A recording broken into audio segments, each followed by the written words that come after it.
Record. Okay. So thank you, Doctor. Um, Good evening, guys, colleagues, friends, and I'm happy to be here once more, as usual. And I hope your day is still going on well. Um, you're welcome to class as introduced by Doctor, and I'm hoping for us to have a wonderful section today. So we'll take off immediately from where we stopped, and that would be talking about IELTS tax, IELTS tax 1 writing for general. So we have done the structure, we have looked at the structure of IELTS tax 1 writing. We have also looked at how to write an introduction. So if you can hear me, please let me know so that we'll be sure you can hear. Thank you.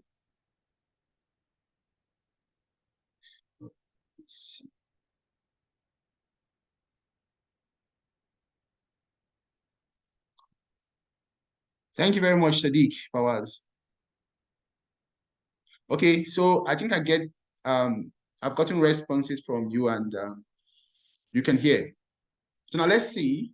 We're going to tax 1 writing. So we're going to be completing tax 1 writing today and tax 1 writing for general as well as tax 1 writing for academic. Let's see what we started last week. We started by, I think the day before yesterday rather, we looked at a question. So I will share the question once more and share the response to the question. So I will look at it step by step, you know.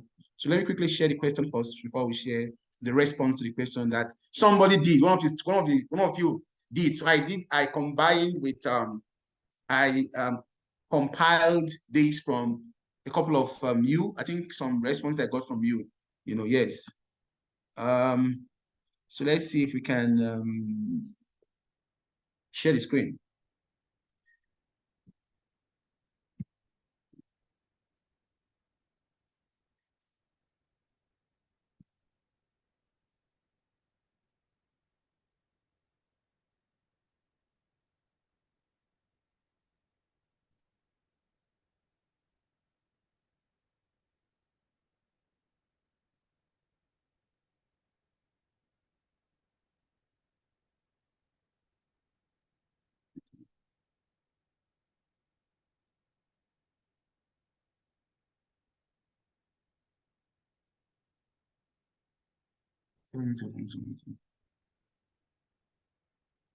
Start it again.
Eh?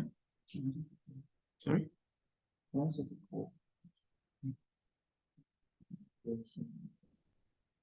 trying to get my screen share. I can't share it. I'm finding it a bit difficult to access the material here. I don't know what happened.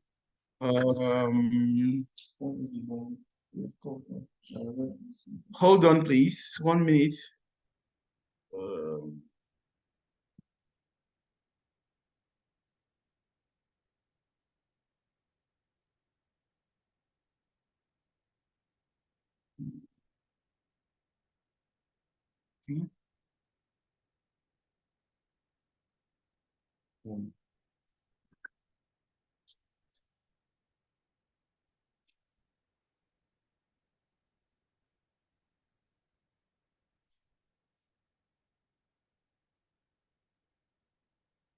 Maybe it's not by the host. Oh, let me start. What is this material? Okay. Hello, guys. Sorry, can you see my screen?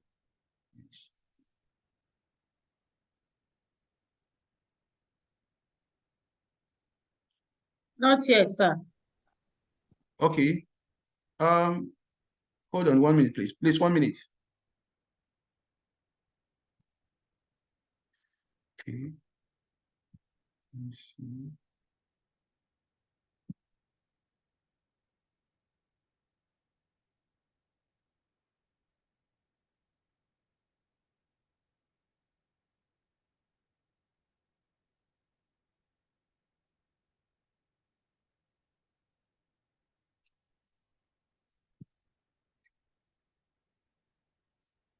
What about now, please? Can you see it?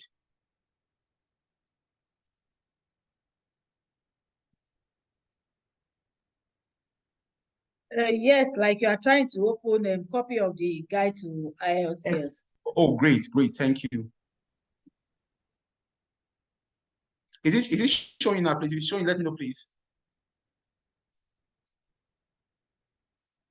Any luck?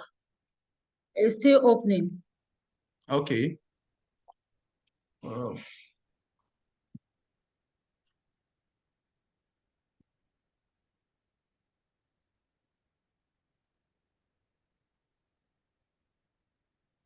Why is it taking this much time to load?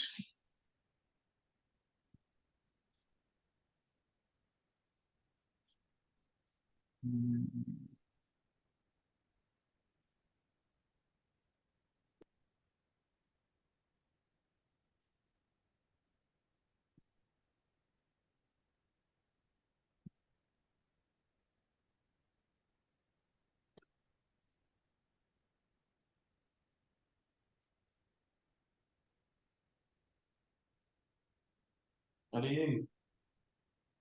Yes.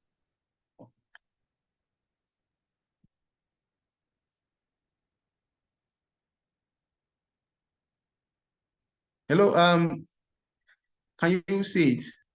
Wow. Oh, is it still loading? It's still rolling. That could be network. Let me check again. Maybe you should refresh. Okay. Okay, it's open now. It's opened. Yes, it's showing task 1 writing. Brilliant. So now let's look at task 1. Let's just take off from where we stopped the last time. Okay. Thank you very much. So this is the question. This is the question, and it's we have attempted writing the introduction. Remember, I said that if you're writing the introduction, if you're introducing this, what should you do? We said for you to what paraphrase examiner's words introduction. Then after paraphrasing the examiner's introduction, what do you do? We said you should what you should bring the 3 bullet points in, as in collapse them into a sentence. So we said that tax 1 general, which is letter writing, in writing the introduction, you are supposed to have two sentences. Sentence one is for you to paraphrase this, which is the examiner's words, examiner's question, examiner's introduction, and the second.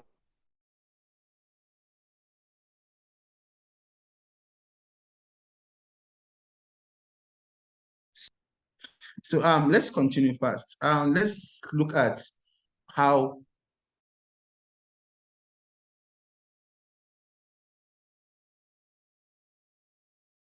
it's happening.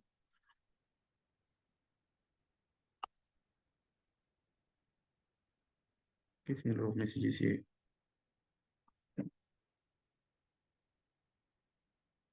And the meeting has been logged by the hosts. Wow. Let me call Dr. Saze. Hold on. Someone is complaining that the meeting was locked.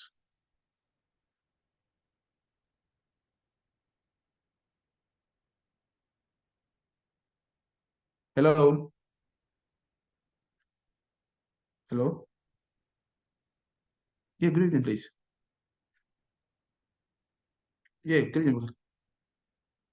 Yes, I'm in class. I'm in the class already. Look for the admin's number to call because we don't disturb what's happening in the class, please. Call the admin. Hello, please. Can you hear me? Sorry for the disturbances. So please, I'm going to be sharing something with you, which is the letter for tax one, so that we can have a sample later and analyze the letter together. Okay. Okay.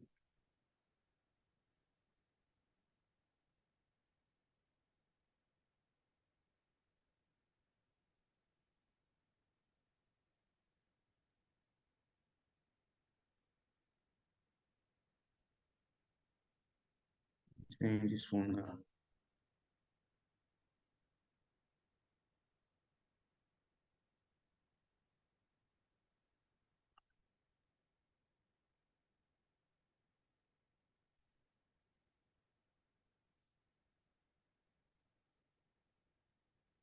Network is terrible.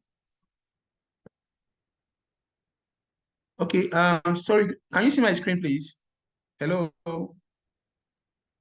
Yes, we Oh, can. thank you very much. Thank you very much. So what's there? What's reflecting? What's showing on it?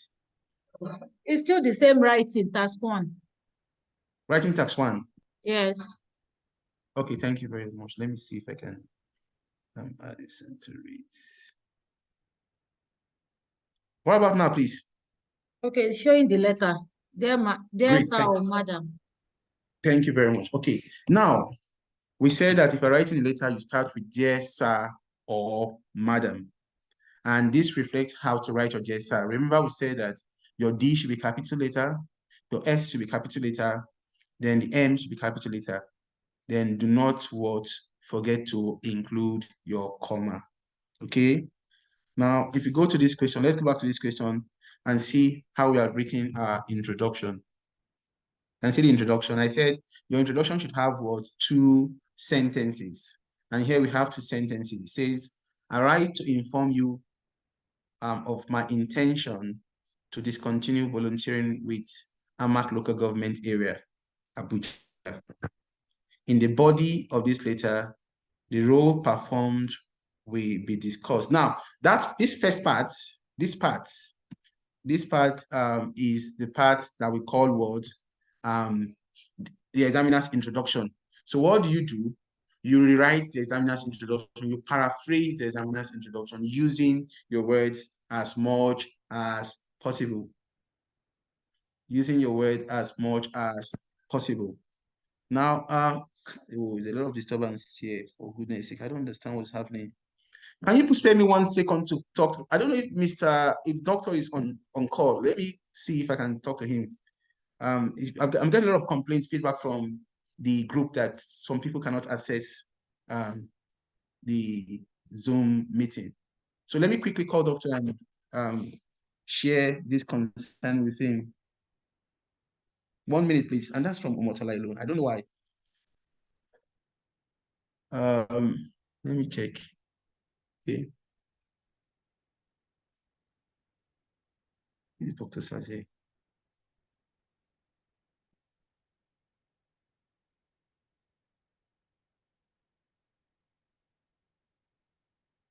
Sorry, give me 1 minute, please. Let me call doctor.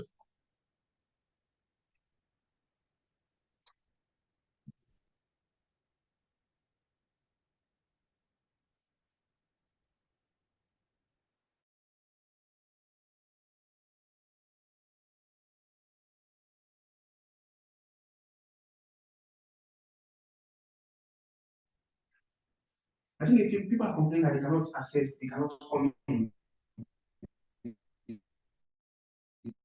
that access at all.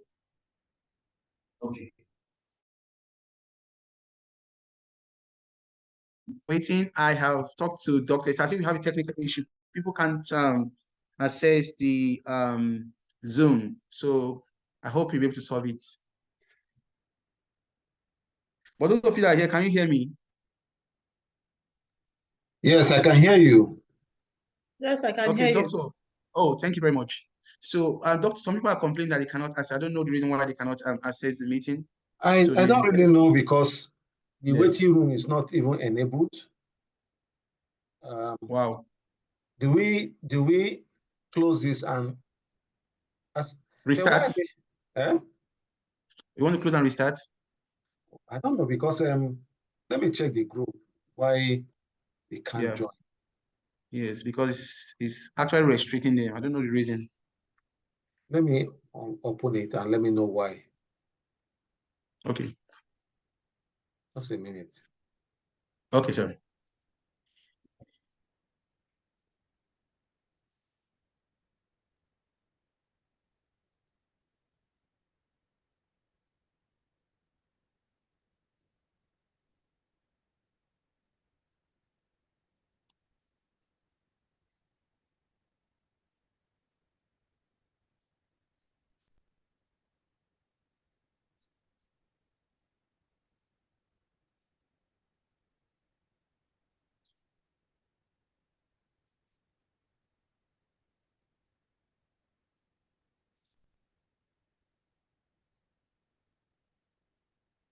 Let me also deactivate the passcode. Probably some of them cannot use the passcode.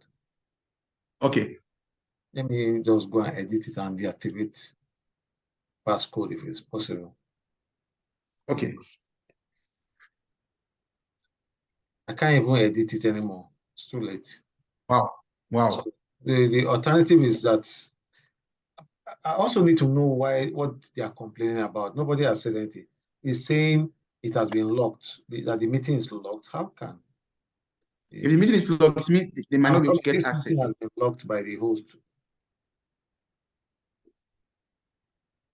Let me check. I don't know. Okay. Okay, I think the only alternative now is for me to don't be locked. Just 1 minute. Let me see.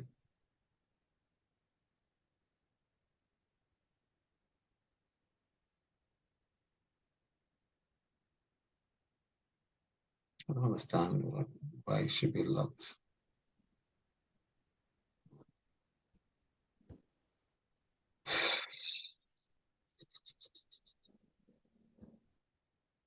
Maybe I should quickly create another link. That would be better. Send here and send to the class. Okay, now we can dismiss this particular one from this particular meeting. Okay. Yeah. Maybe let me check and see something. Just hold on a bit. Okay. Let me check. Just hold on. Oh, okay, I've seen it. But it was locked actually, but I don't know. That wasn't supposed to be the case. I think they can join now. Okay, can join now. fine. Yeah. Okay. I expect everybody to start joining now. Okay. Okay.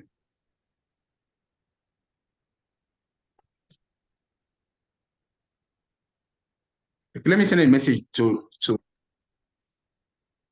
Okay, they started joining already. Brilliant. They started joining. I think I'm beginning to see a few. entrance. Yeah, Issue sorry about that. entrance. Sorry about that. No problem. So It's okay. I think you can hold on for some to join, or you yes, let me hold on a bit. join. Okay. I'll restart so that everybody can follow. Okay. I'll go back so that everybody can follow. Okay. Apologies to those who are already here. We will have to use 3 minutes to go back to give others opportunity to follow what we are doing. So we apologize for the hitch. I will have to go back a bit. Let's just give them 2 minutes or so to get more of them into the meeting. Then we'll quickly revisit what has been done. So far, we haven't done much, thankfully.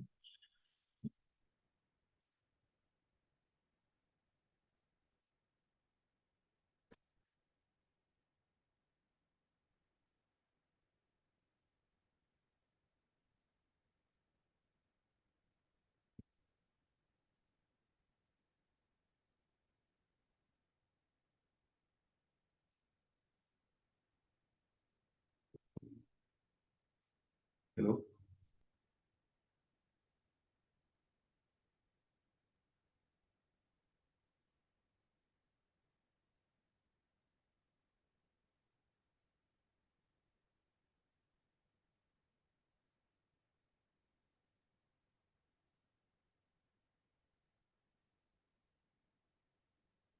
Okay, you try later, don't worry. You try it later.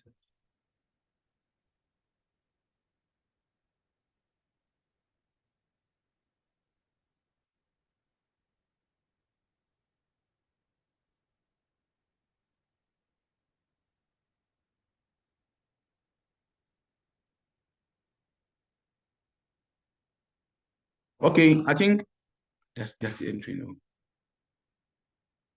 That's the entry.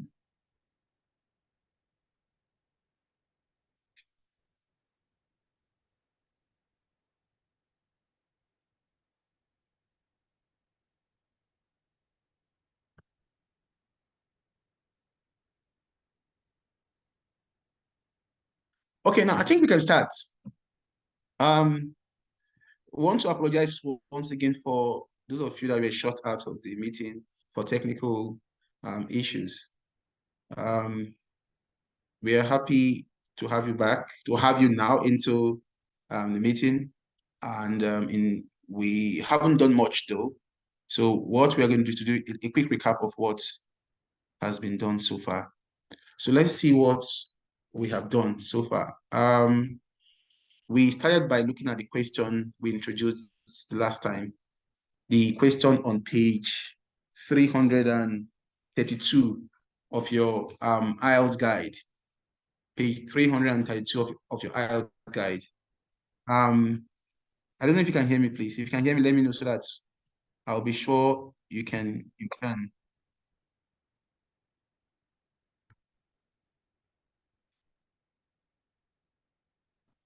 Okay, thank you very much. You can hear me. Okay, brilliant.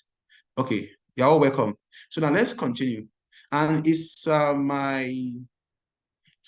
is the material I'm having on my, is it sharing? I'm sharing it later on the platform. I don't know if it's sharing. If you can see it. Oh, thank you very much. Now, those that just came in, I don't know if they can see it also, perhaps. The new guys that just joined us, the new student that just entered. I hope they also can see it.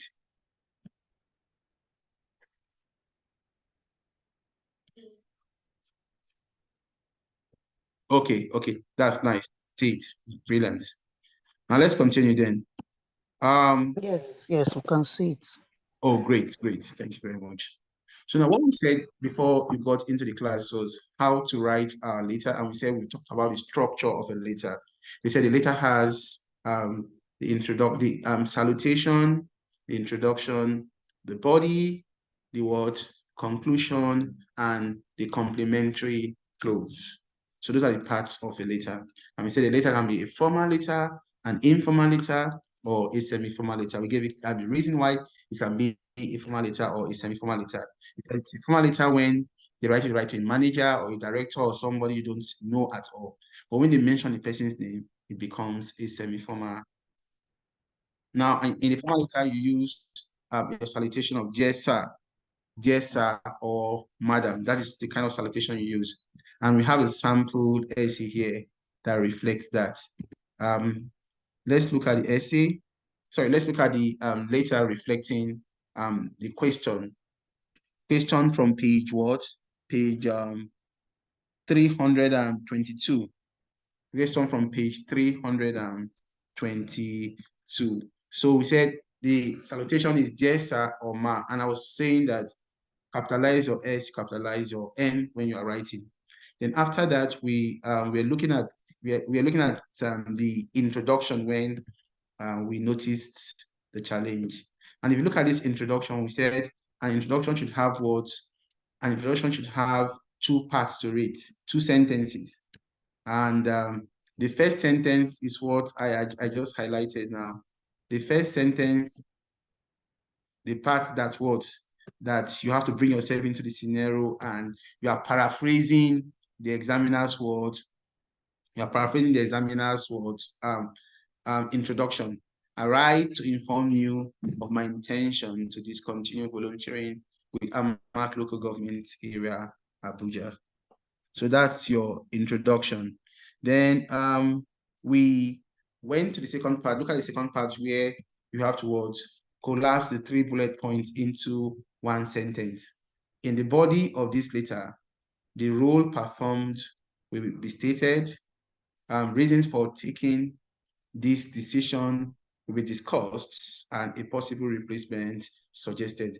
Remember, the letter says, describe the work you have been doing, explain why you can no longer do this work, and recommend another person who is interested in the work. So what we say we should do is to bring these 3 bullet points in one sentence while paraphrasing them as much as possible. So what we eventually arrived at is this.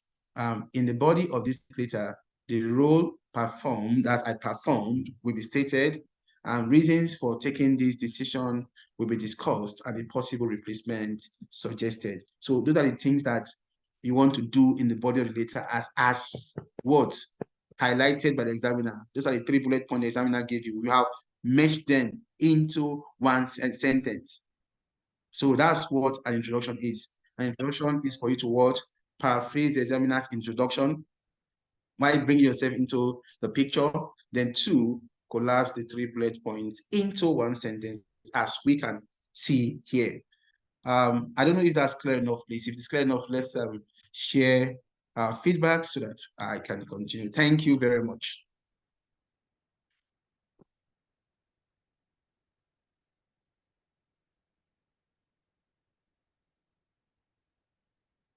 It's clear. Thank you very much, Nicholas. Thank you.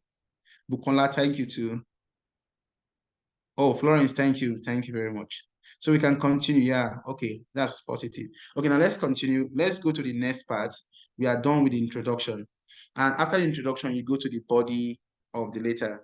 Remember the body of the letter, we said that we are going to be discussing, the examiner has given you his main points already. The examiner has given you 3 bullet points. The first bullet point is what? Describe the work you have been doing. The second bullet point is explain why you can no longer do this work.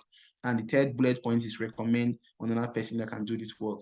Now, what the examiner has done is this. He has helped you in providing your main ideas. So you don't have to stress yourself to get any main idea again. He has provided the main ideas for you. Unlike when you are doing tax 2. In tax 2, you are the one to provide your main ideas yourself, but now the examiner has done that for you. So what you should do is that just use the examiner's ideas to form your body paragraphs. So ordinarily, one would have expected that you should have what? A 3 body paragraph later. Like describe would be the first body paragraph. Explain why you can no longer do this job would be the second paragraph, and recommend another person would be the third paragraph. However, most of these items you can see here, like describe, will not be big enough to produce its own paragraph. And recommend might not be big enough to produce its own paragraph, because when you're writing IELTS, it is not right for you to write a one-sentence paragraph. So when you say recommend someone who wants to what, who will take over your position, who would what, who is interested in working, you may not have a lot of things to say. So to avoid the risk of having a one-sentence paragraph, which IELTS forbids, what you should do is to merge, do some kind of merging, like a kind of merger. You want to combine some. But if you look at these 3 bullet points, which one do you think among these 3 bullet points is big enough to have its own body paragraph? Which of these 3 bullet points is big enough to have its own body paragraph? Please, you can share your idea, your feedback. I want to hear your feedback. Which of the 3 bullet points is big enough to have its own body paragraph? Bullet point 1, bullet point 2, or bullet point 3? Which one is big to have its own body paragraph? Is it bullet point 1, bullet point 2, or bullet point? Okay. Explain first bullet point. Explain. God bless you. I think you all got it. Explain. Explain. Bullet point. Somebody said bullet point 1. I think I'd rather go bullet point 2. Explain why you can no longer. Thank you very much. I think that's the correct one. Explain why you can no longer do this job. Explain why you can no longer do this job. That is the one that has that is very big, that must get its own bullet, its own paragraph. So it means you can what? Combine, you can merge others. You can merge others, but that particular one cannot be what? Merged.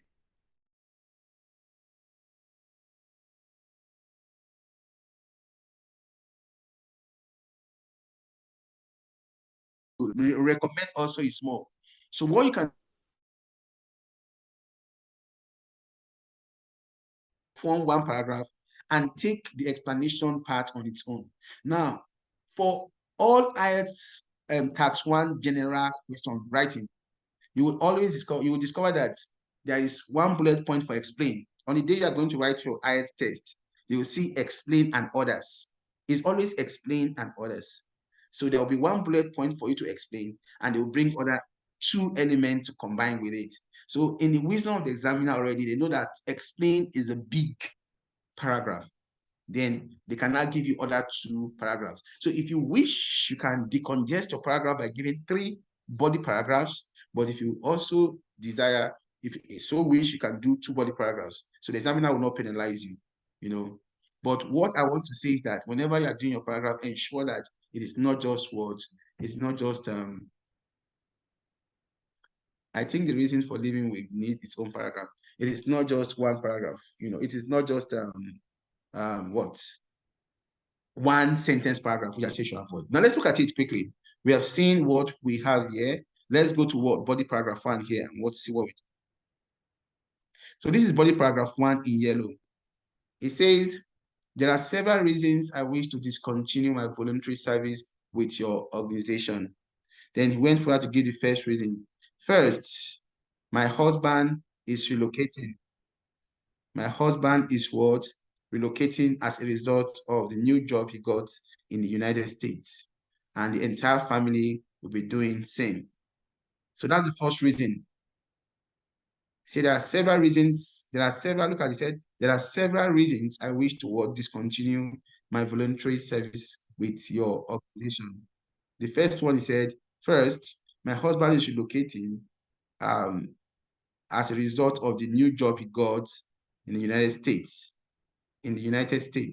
And the entire family will be doing same. That means they're relocating with him.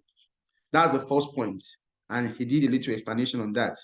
Then I said, additionally, I just discovered that I am in my first trimester of pregnancy. Hence, was advised to refrain from hard work. So they have given 2 reasons why they cannot continue, why this person cannot continue. And you see how the reasons were succinctly captured or currently captured so that the examiner can understand it. We have 3 sentences here. The first sentence gave a flat or a blank topic sentence. There are several reasons I wish to discontinue voluntary service with your organization. The first, my husband is relocating as a result of the new job he got in the United States, and the entire family will be doing same. Additionally, I just discovered that I am in the first trimester of pregnancy, hence was advised to refrain from hard work. So we have taken the explanation part and we have explained the reasons the person cannot continue to work with the organization. And the person gave two reasons for doing that, you know. And after we went to the second where we combined the two, and I said, in terms of role, I work as the personal assistant to the chairman. In terms of role, I work as the personal assistant to the chairman. My core duties include writing minutes, as acting and writing minutes, acting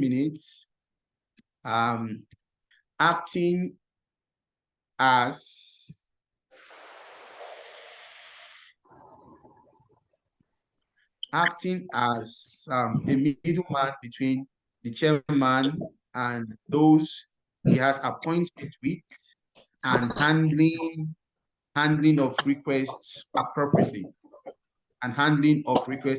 So at this point, you are stating your role because it says describe the work you have been doing.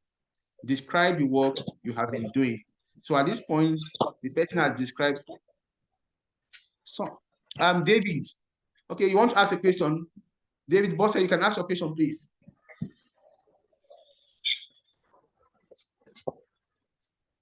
David Bosse, you can ask your question. I can't hear you before, but now I can hear you clearly now. Okay, I thought you wanted to ask a question. Do you have any question to ask apart from that?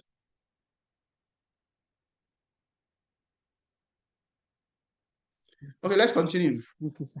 So now we have looked at this and we have said that we mute. Can you mute, please? Kindly mute, David. David Bosse, kindly mute. Thank you. Okay, so let's continue.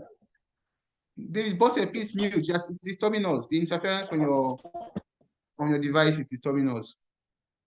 Okay, it's better now. Okay, let's continue. Now, we now said that in terms of role, I work as a personal assistant. So there we are trying to describe the work you have been doing and recommend another person who is interested. That's what we did. That's what we're trying to do now. So, and we started by saying that in terms of role, I work as the personal assistant to the chairman. And my core duties include writing minutes, acting as a middleman between the chairman, acting as a middleman between the chairman and between the chairman and those he has appointment with, and handling of requests appropriately. So those are the person's jobs description. And I said, interestingly, I have been working closely with Binta. I've been working closely with who? Binta. And what did he say? She especially deputizes for me whenever I'm absent from work. Consequently, as there's supposed to be a full stop here. From work. Full stop. Consequently, I wish to recommend that you consider her. You consider her for this position. So now what you have done is to describe the work you have been doing and recommend another person who is interested in the work. So then the conclusion, you now did your conclusion. Say thank you for the opportunity given to volunteer with you, and I promise to make transition easy for the incoming volunteer. So just make it easy, keep it short and easy. You can have any idea that reflects. There's no hard and fast rule about writing the conclusion when you're writing. Then yours sincerely, Mary Daniels. Yours sincerely, Mary Daniels. So we have seen the structure of this particular letter. We have seen the structure of this letter, and the letter is very, it's not a big deal to write. Letter writing is it's very easy because the examiner will have given you all the structure you need, all the things you need. So we started with the introduction. Let me reiterate. The question is question 322. You have been doing some voluntary work to help your local community. However, now you are unable to continue doing this. Write a letter to the manager of the organization where you have been working. In your letter, describe the work you have been doing, explain why you can no longer do this work, and recommend the person who is interested. So, and that's what we just did. The whole letter, I think we have about or close to 200 words here, which is actually a bit on the high side. If you ask, I think it's on the high side. But if the least number of words you should do is what? How many? 150. So it's 150 and above. You can do 150, 160, 170, 180, 200 and above, you know. So there is no limit after 150 that you can do. So here what we did is to do the introduction, sorry, to do the salutation, look at the way it's structured. Then we saw the introduction, which is 2 sentences, the paraphrased version of the examiner's introduction, as well as what collapsing the 3 bullet points. As can be seen, we read the red ink. Then we went further to do our words, but the one which talked about what explain why you can no longer do this job. And here we explain the reasons why the person can no longer do this job. He said, there are several reasons I wish to discontinue my voluntary service with your organization. First, my husband is relocating as a result of the new job he got in the United States, and the entire family will be doing the same. Additionally, I just discovered that I am in my first trimester of pregnancy, hence was advised towards refrain from hard work. Then after explaining all that, the person went further to describe the work you have been doing and recommend another person. Here, the person said, he gave the rules. Yeah, in terms of role duty, I work as a personal assistant to chairman. My core duties include writing minutes, acting as a middleman between the chairman and those he has appointment with, and handling of requests appropriately. Interestingly, he said, I have been working closely with Binta, and she especially deputizes for me whenever I am absent from work, from duty. Then consequently, as a result of this, she's now recommending that was recommended. Consequently, I wish to recommend that you consider her for this position. So in this case, we are going to be looking at the conclusion, which says a simple conclusion. Thank you for what? Thank you for the opportunity given to volunteer with. Thank you for the opportunity given to volunteer with you, and I promise to make transition easy for the incoming volunteer. Yours sincerely, Mary Daniels. Please, any question? Is it clear? If it's not clear, let's know. Is it clear enough? Please, if it's clear, let's share our feedback so that I'll be sure it is clear before we continue.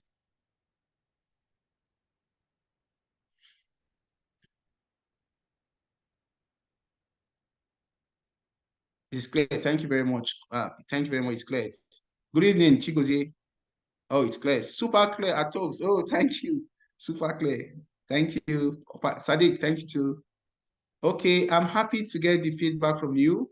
Please, how many words will letter be? Oh, that's a good question, Florence. It is 150 words or more. So it's 150 words or more. Please come again. Actually, go say you're just coming now. Eh? Oh, it's good to go. Destiny. She goes, yeah.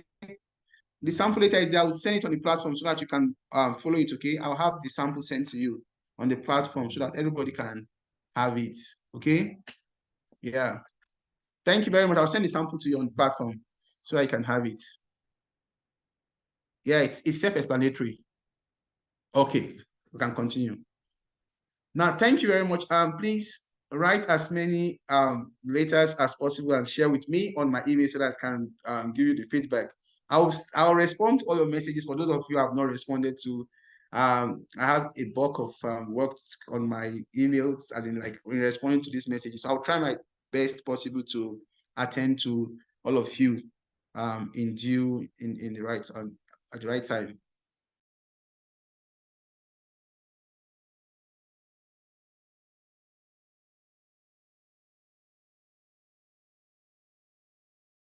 or send your concerns to me on WhatsApp so that I can quickly just give my advice on what to do. Thank you very much. Let's go to the next level, which is writing task 1 for academic. Writing task 1 for academic. Those of you that are writing academic, how do you do your writing task 1 for academic? How do you do your writing task 1 for academics? Those of you that are doing academic tests. How many of you are doing academic tests?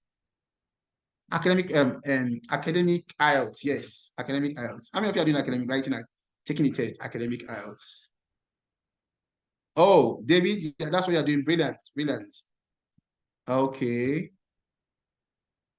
Talks academic, okay. Florence academic, wow. Florence, yes. Who else? I can see many academic students here. Joshua too is doing academic, brilliant, brilliant. Wow. Ugo general academic. No, I'm talking about academic now. Ugo is I know. Oh, I'm just doing academic. Moses academic. Wow, wow, brilliant. So now let's talk about academic IELTS. Okay.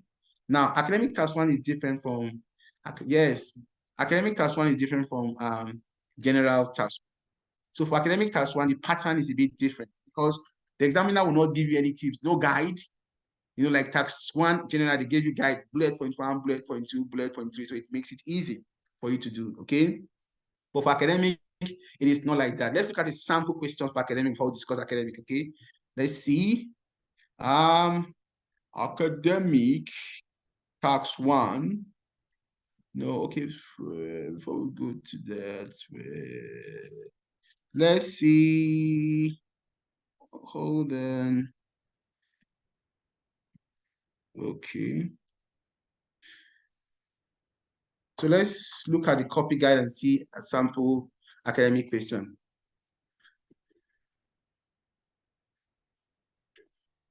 Boss, you want to ask a question?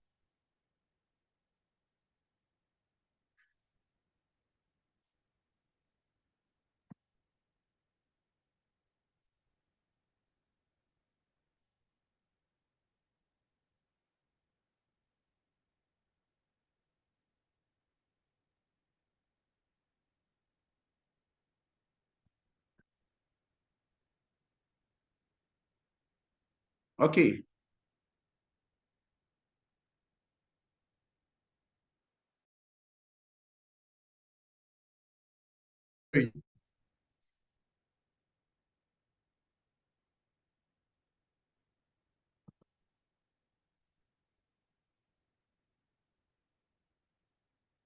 Joshua, you can't see it.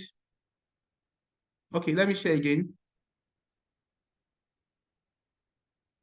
Okay.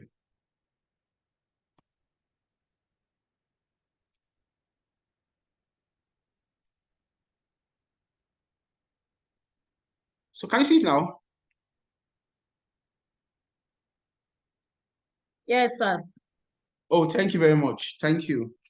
So this is a sample academic question, okay? This is a sample academic question. So can someone read for us before we continue? Can someone read this for us?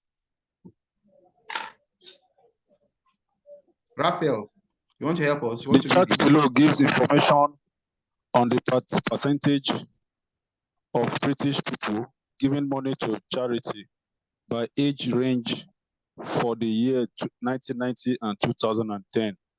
Summarize the information by selecting and reporting the main features and comparisons where relevant.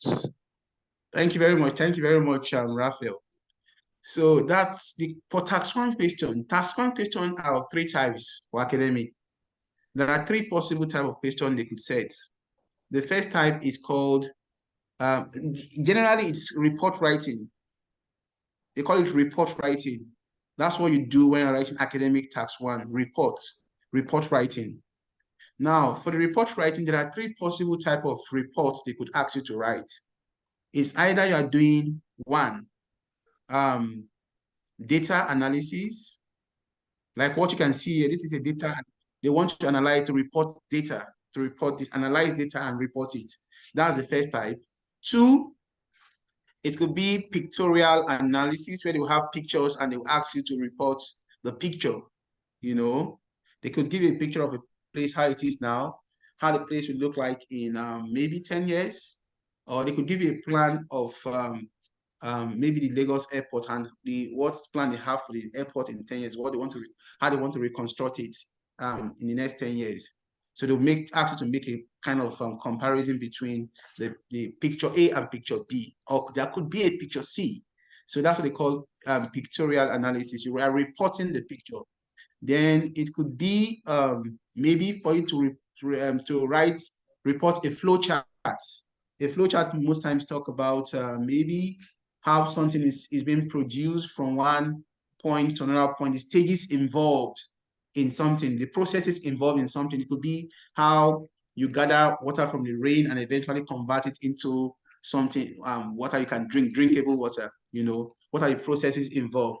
How you make sugar cane from the sugar cane to the final sugar, how you convert sugar cane to sugar. So all the processes involved, you know, will be given to you, and they'll ask you to do a report on it. So for IELTS Tax 1, there are three possible there are three types of questions they set.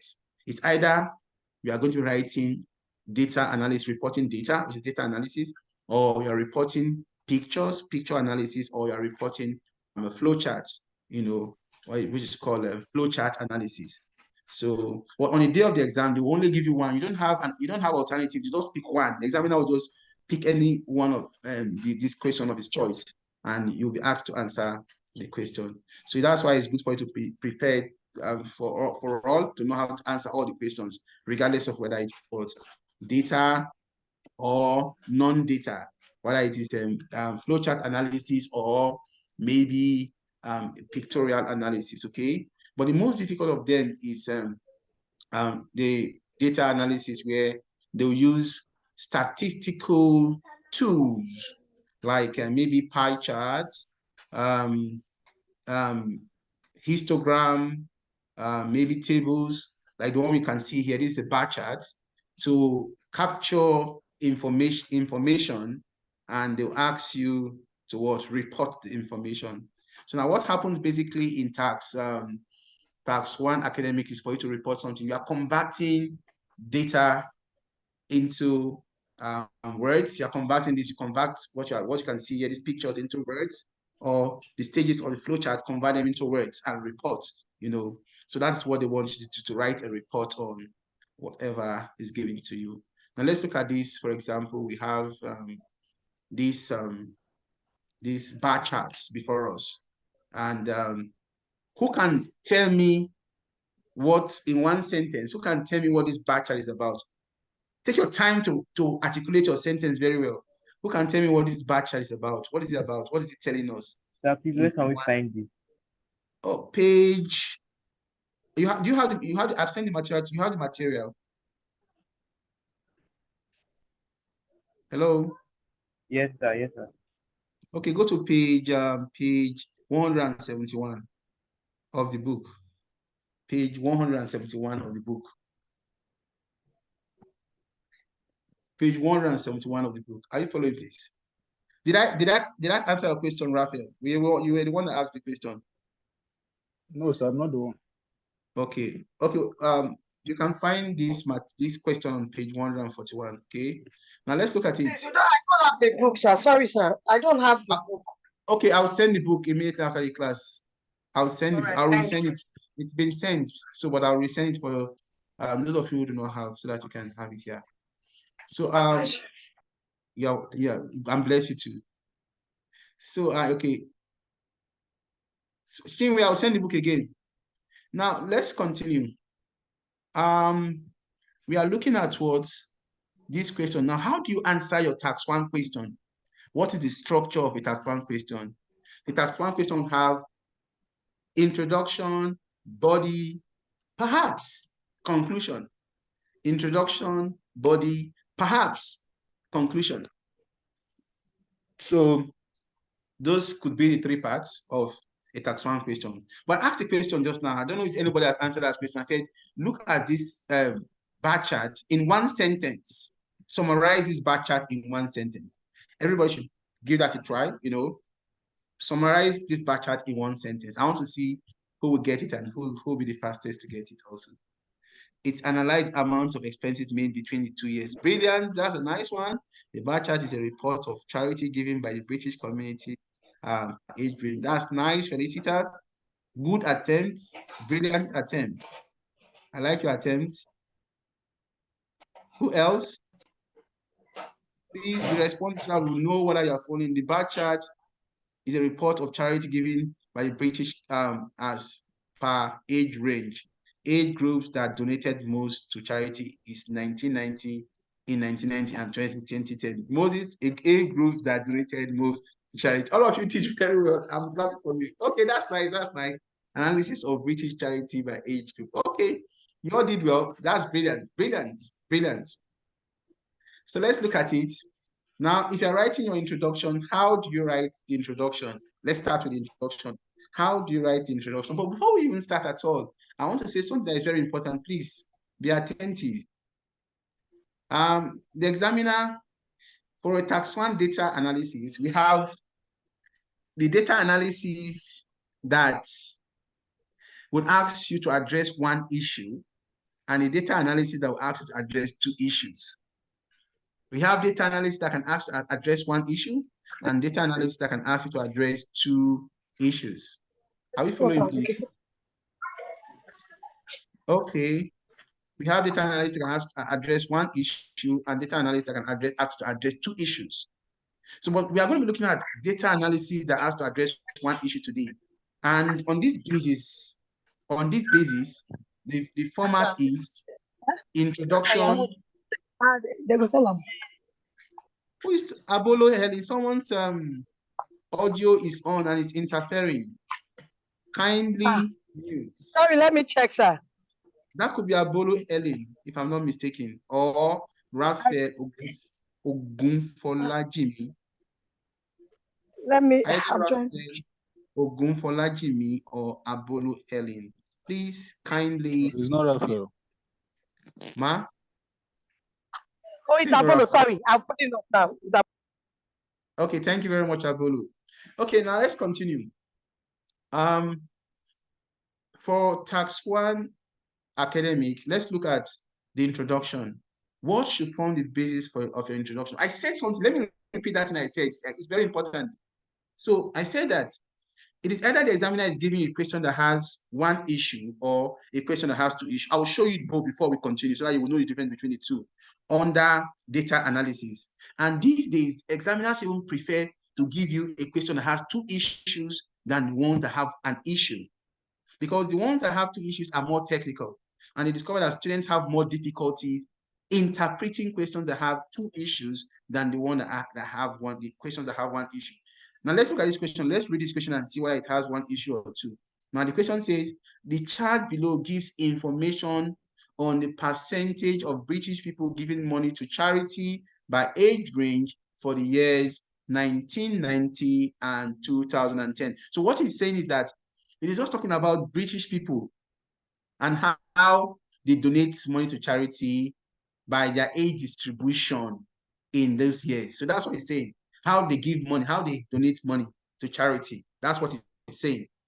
Now, it is possible for the examiner to say, no, I want to talk about this, then I want to add another dimension to it. Can I say how they gave money to charity and how the money giving was spent?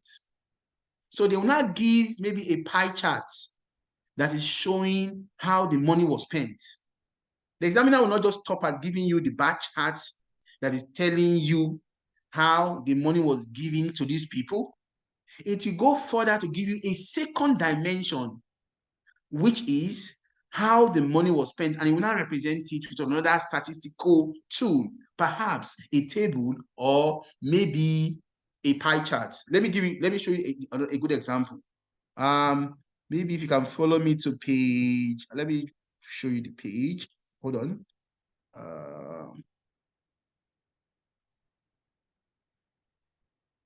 Page words, let me see.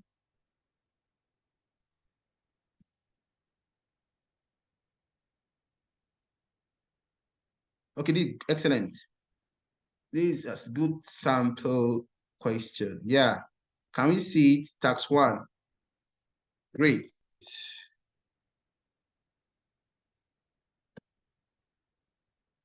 Yes. This is tax 1. It says, can you see it, please? Okay, it says the graph and table below show the average monthly temperatures and the average number of hours of sunshine per year in 3 major cities. So there are 2 issues that are being discussed. The first issue being discussed is one, what the graph is showing, which is what? It shows the average monthly temperatures. It shows the average monthly temperature. It shows the average monthly temperature. And you see, it said, and the average number of hours of sunshine per year in 3 major cities. So there are 2 things. The graph is showing the what? Average monthly temperature, while the table is showing what?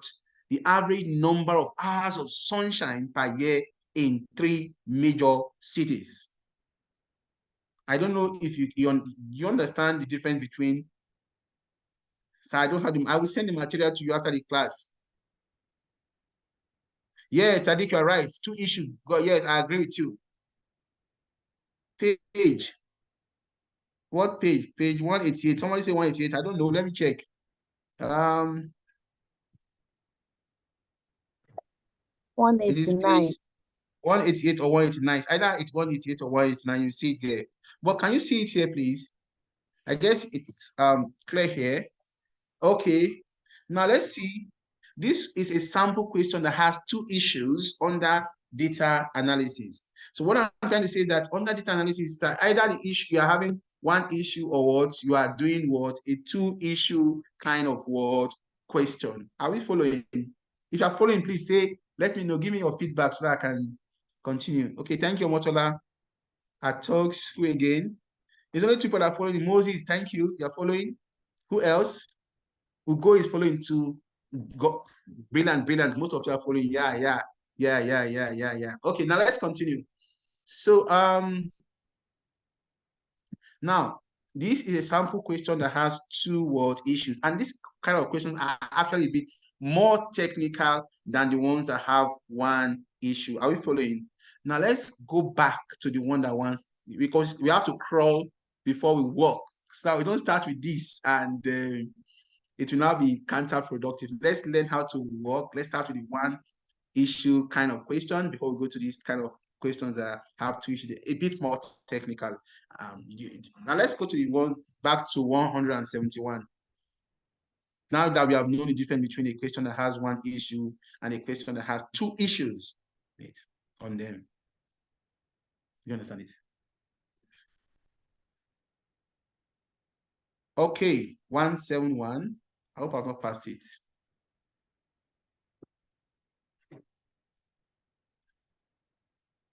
Now let's look at the structure. How do you attempt this question? How do you attempt this question? The first thing to do is write your introduction. How do you write your introduction? Introduction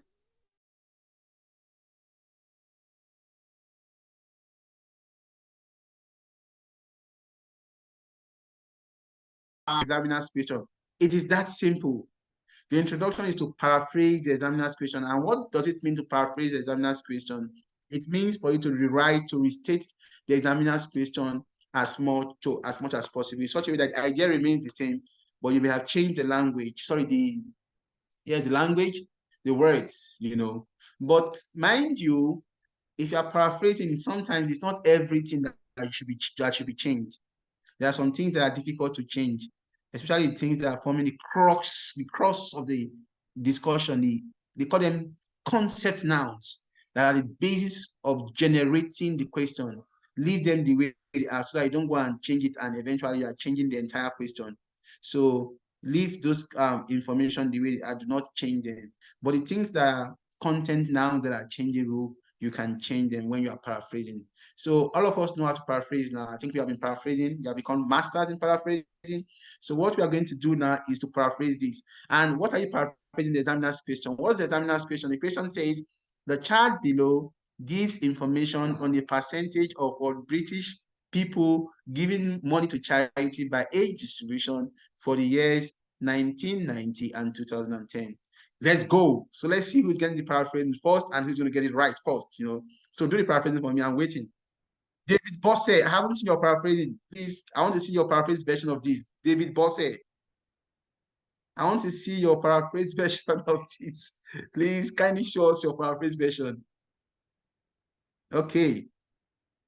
So I'm going to be watching out for the person that will get it first and the person that will get it right also first.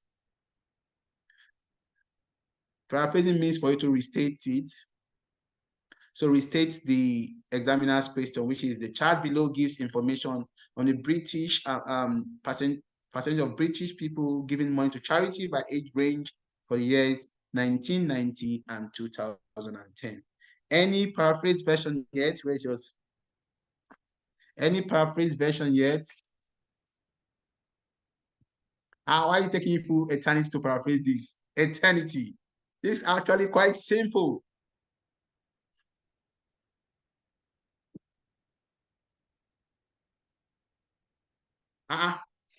Nobody's the chart.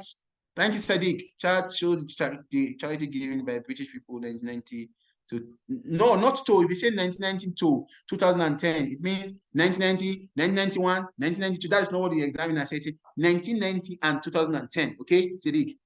The chart shows analysis of British charity. The bar chart explains the amount of experience. Mrs. Lagali, good one, spent on charity. Good one, Mrs. Lagali. Noted, Sadiq, brilliant. Charity given by British people in 1990 is not complete or Motola. Between the 2 years, this is the percentage. Which 2 years? We don't know the 2 years. Now you have to mention the years. Joy. It just says between the 2 years. We don't know the years. Nicholas, the bar chart presents ample data of British magnanimous donation by age group. This guy is a professor. Nicholas, that's correct. Okay, the bar presents ample data of British magnanimous donation towards charity by brilliant. That's a very good one. That's a good one. Yes, the others should show their work. Yes, British people funding charity, data analysis, Britons giving charity in 1990. The diction below represents UK Citizens Charity Commission by age grade. Thank you, Moses. Brilliant, Sadiq Oga with big words. Borrow me words. Okay, that's nice. The provided bar chart given below shows charity donation. So one thing, don't add below again. Do not add below because you're not going to be having when you're writing. There won't be any bar chart below. Just write without using the word below. The chart reveals the percentage. Wow, that's brilliant. I have very fantastic students here. I am waiting for David Bosse. That is the one I'm waiting for. David Bosse's work. I've not seen it yet. Okay. Joshua, the percentage of British people allocating to charity by age range is wow, Joshua, I love your work. Brilliant. You guys don't disappoint me. I have fantastic students here. All of you are doing well. You are doing well. Okay, now let's go to, that's how to write your introduction. Your introduction is simply for you to paraphrase this. Thank you very much. Yes, thank you. You're all right with this. Okay, so now let's go to, that's how to do your introduction. It's that simple, okay? The introduction is for you to what? It is for you to, what to do is for you to,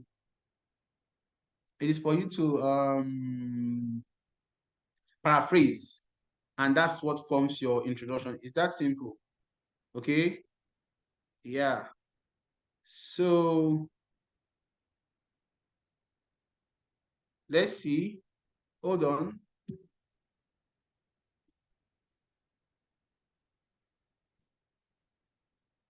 So can someone read this for us? Who is going to help us to read this? Someone should assist us to read this, please. Anybody?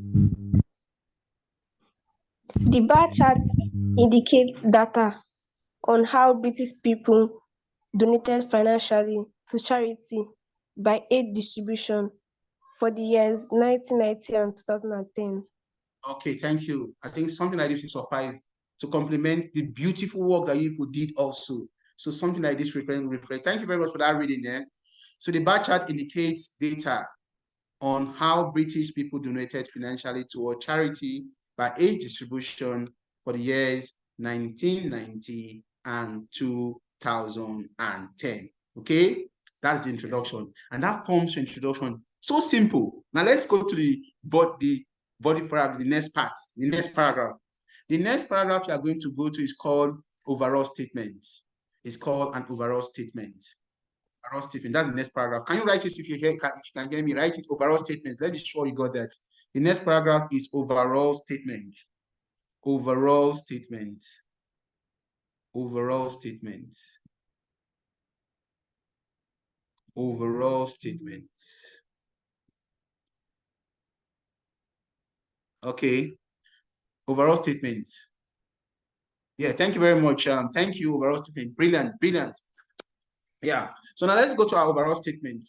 How do you write an overall statement? An overall statement is one sentence that what summarizes everything. Now, what you are going to be doing, you see the word overall statement, you are going to be looking at the data given to you and you summarize it in one sentence, okay? Now, like in this case, you are going to be looking at the behavior, the characteristic, how the data is going up or how is it going down, what can you put together or what can you separate, what things can come together or separate. Let me give a very good example. If you are in a room and you have two gentlemen and one lady, and they say you should do a report of the three people in that room, you can now say, there are two gentlemen and a lady in the room. There are two gentlemen and a lady in the room. So you have brought the two gentlemen together and the lady you have separated. But you know what you have done is to do a summary of the people in the room. Before you now go in depth later, you now begin to talk about the details. Maybe one of the gentlemen is an old man, the other one is what? Not. Then you now begin to do the details later.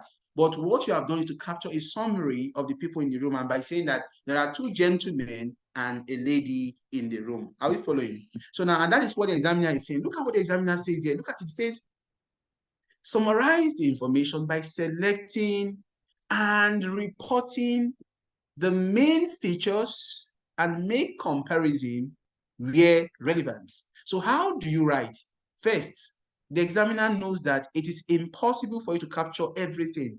And so what they want, of course, is a summary, because you are limited to 150 word plus. They don't want you to overwrite, to overshoot your writing. Once you are doing between 150 to 200, it's all right. Don't overdo your writing because you'll have mistakes. So limit it to 150 to 200. Now, after you have known that, it says summarize the information. How do you do it? By selecting and reporting. We are reporting.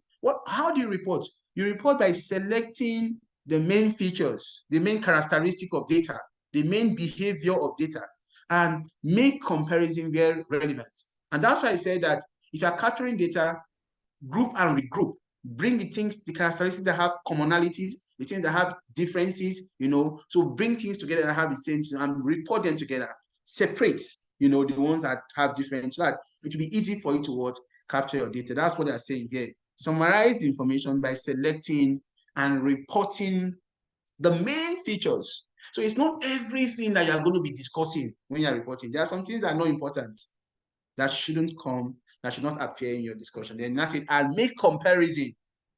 When you're discussing, you have to be making comparisons where relevant. So this leaves us with two things, is that you can either do what they call comparative analysis, or you can do what they call selective analysis. So your reporting can be what?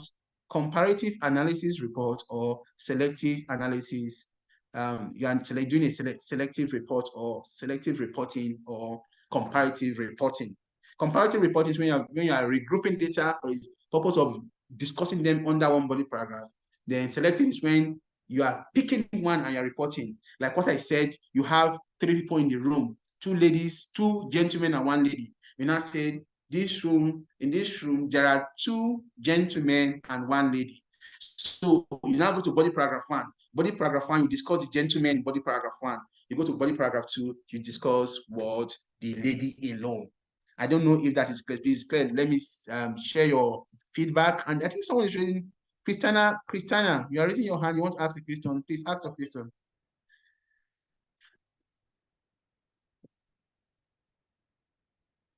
Understood. Thank you, Joy. Understood.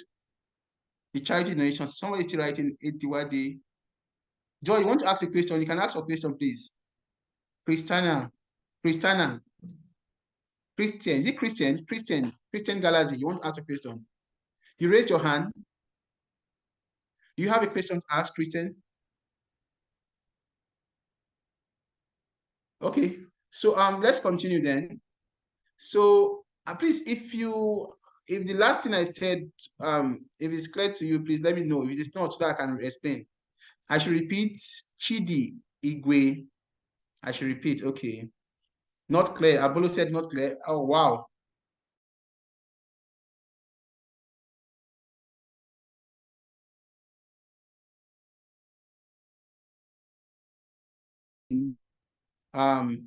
In writing, sorry. In writing, I said that, yeah, hello. I did class. Okay. In the future, no talk. Is that a problem? No. You're sounding agitated. What's the problem? Sir? You're sounding agitated. What's the problem? We just finished one class now. So they got us what to submit like days to the and that the DRIO model. Is there nothing we can write on it? We can write on it just like we wrote on the digital model. That was my sorry. Let me call you back. I did class. I did online class.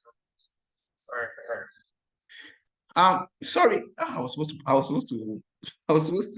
Sorry for this interruption, please. I was supposed to pause. I'm sorry. Sorry, please. What was I saying? I said that this guy don't affect my. In writing. You are repeating what you said last. You are repeating the last sentence. Okay, thank you. Someone did not understand. Let me repeat. Thank you very much. So I said if you're writing, what you should do is this. That's one. What they want to do is that they said, look at the question, look at that question, the examiner's question. It comes with an advice. All examiner's questions come with advice on how to execute the task. The examiner says, summarize the information by selecting and reporting the main features and make comparisons where relevant. That is what they want you to do. So what you're writing is called report writing. How do you write the report? The examiner says, select the main words, select the main information, summarize the main information by selecting them. So every data has main information that the examiner has put in the data. So you watch out for the main information in that data. And once you see the main information, what do? You summarize it.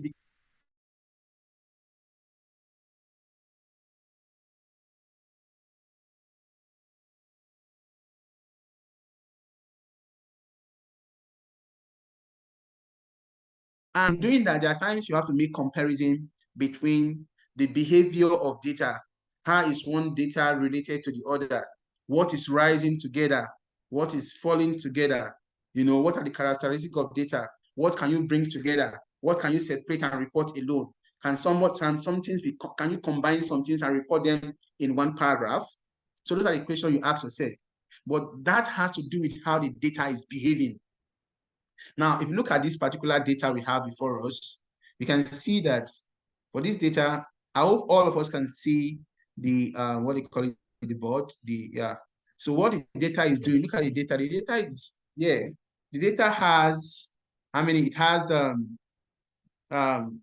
has what happened in 1990 as captured in your orange, and what happened in how money was donated in 2010 as captured in your blue. So what they are saying is this: you have to understand how the data is behaving. Like in this case, you can see that the data age 18 to 25, we have 26 to 35, we have 36 to 50, we have 51 to 65, and 65 and above. So you can see that you see the percentages at the vertical axis, you know, Most times at the vertical axis, you see the details. That's why you have the details. The vertical axis will have the details. Why the horizontal axis will have the main ideas. So what the examiner wants you to do is to look at the data and get your words, your report, based on this information given. So if you don't understand the data, it will be difficult for you to do that. So now in that case, if you look at 1990, you can see that in age range 18 to what? 50. Let's join now. Look at age range 18 to 50. Age range 18 to 50. For age range 18 to 50, you can see that what happened, you see the yellow falling from, the yellow is up and the blue is down in the first case. Because what we are looking at, we are regrouping data, we are combining. So we have combined 18 to 50. And you can see that in 18 to 25, you see that charity donations were dropped.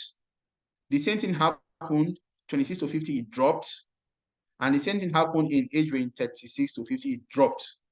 So you see how data is dropping, you know, between these 2 years. Donation is dropping.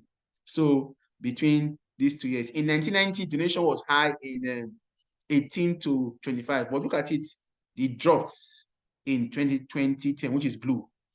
If you go to age range 26 to 35, you see what? Charity was very high in 1990. And what happened to it in 2010? It dropped again. If you go to age range 36 to 50, charity was high in age range in 1990. But in 2010, what happened? It dropped. So you are beginning to understand the pattern. So you cannot conclude and say that in age range 18 to 50, what happened? Donations to charity what dropped in age between 1990 and 2010, or between 1990 and 2010, charity donation to charity was dropped in age range 18 to 50. Then if you look at data again, let's continue to look at data. We can see that what happened between 51 to 65, it increased. Then between 65 and above, between 1990 and 2010, it increased. So for the first 3 groups, you can see how charity was dropping between what 1990 and 2010. And in the last 2 groups, we can see how charity donations to charity increased in between 1990 and 2010. You can see how it increased. It increased here and it increased here. So what you are doing is you are looking at the patterns in order for you to understand the entire data given. Now, in that case, this candidate cannot summarize, can give his overall statement, because you have looked at data, the characteristics, the behavior. So you cannot give one sentence that summarizes the entire data, which is called the overall statement. An overall statement is defined as one sentence that summarizes the entire data. It's one sentence that summarizes the entire data. And if you look at it, you cannot say that between 1990 and 2010, donation to charity dropped in age range 18 to 50, while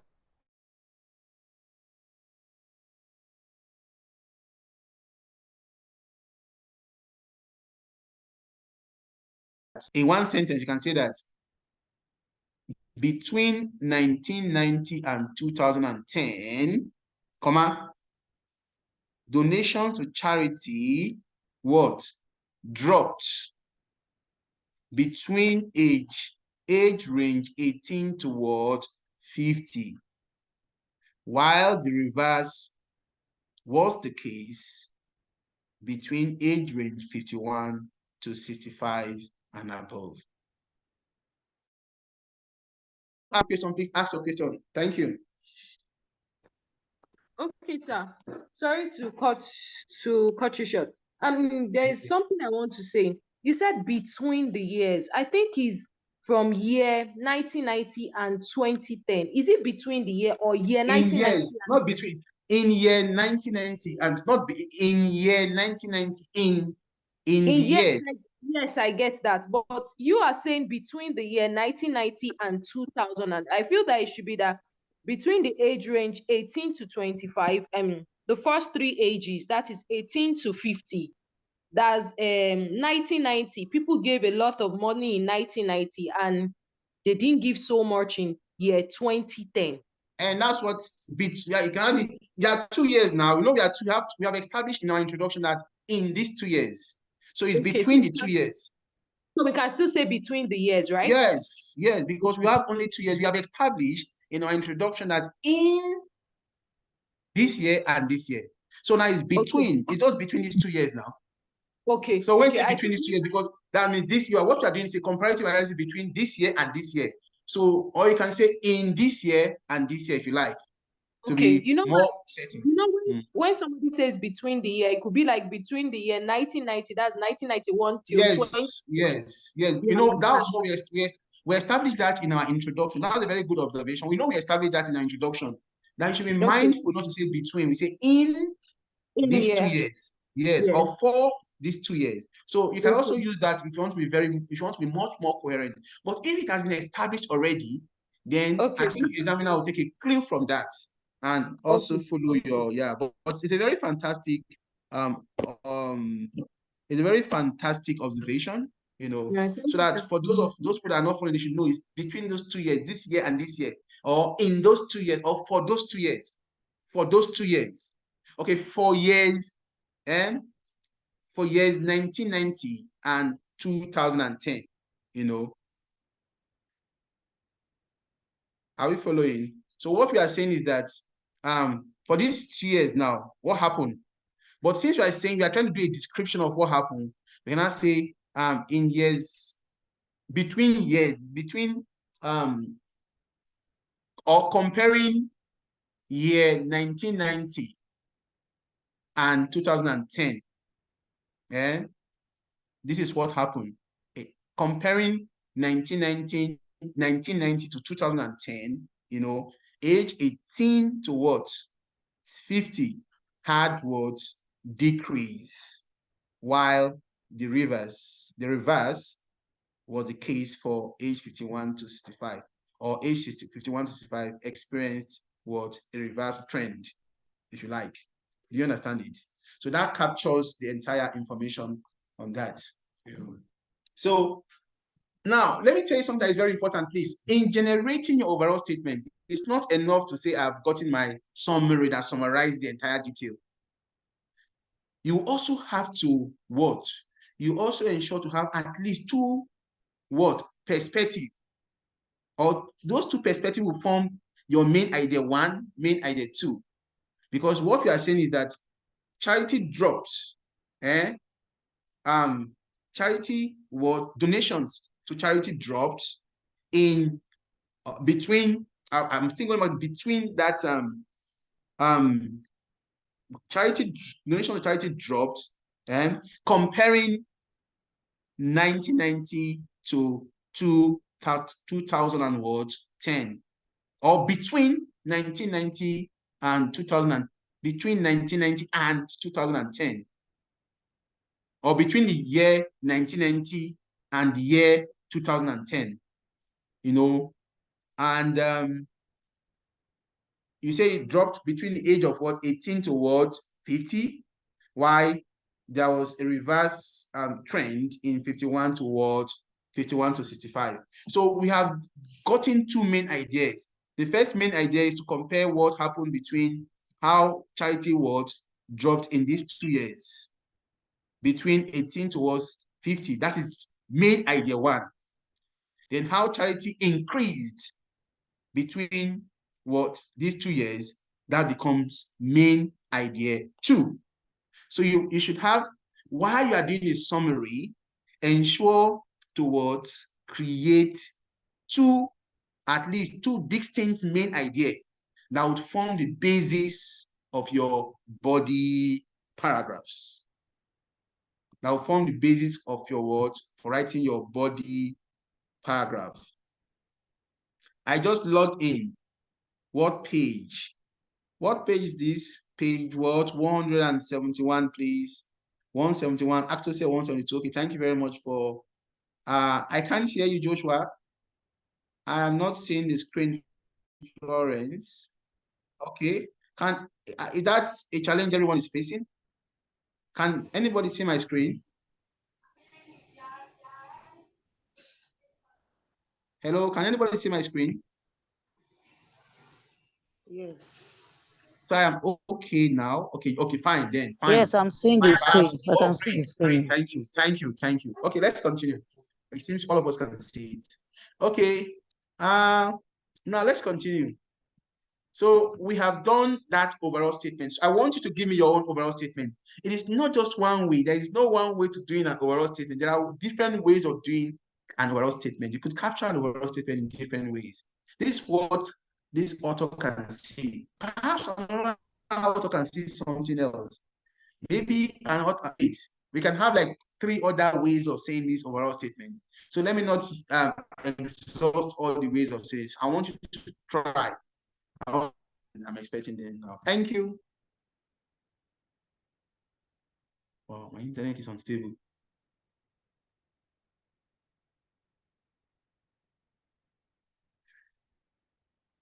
Can you hear me? Okay.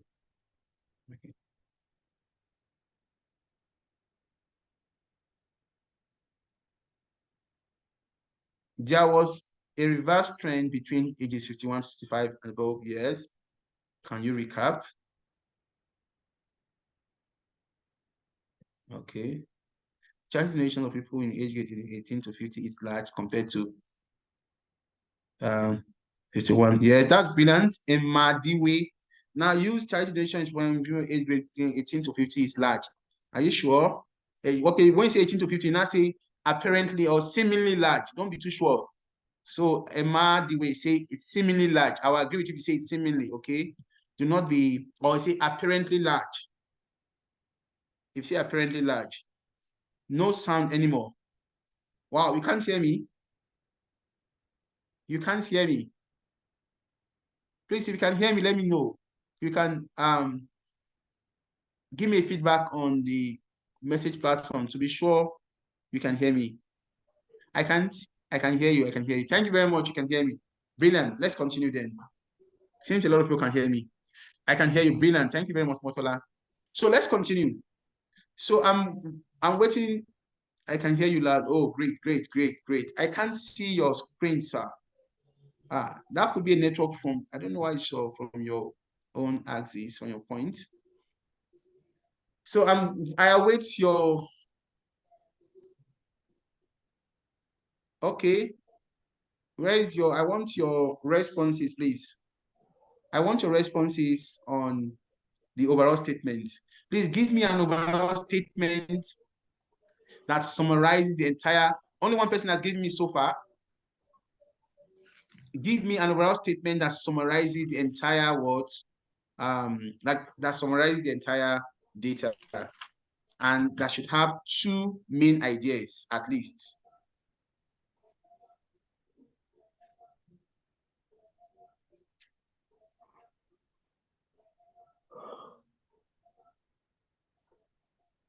I'm here to get any.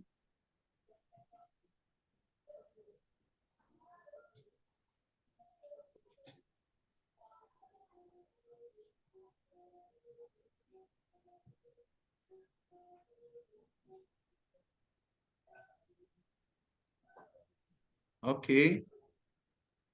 At talks, comparing the child donation in the year 1990 and 2010, there was a decrease between age range 18 to 4, reverse is the case for age 61. Brilliant. Thank you much, Atuk. I love your work, your introduction. It is a very good one.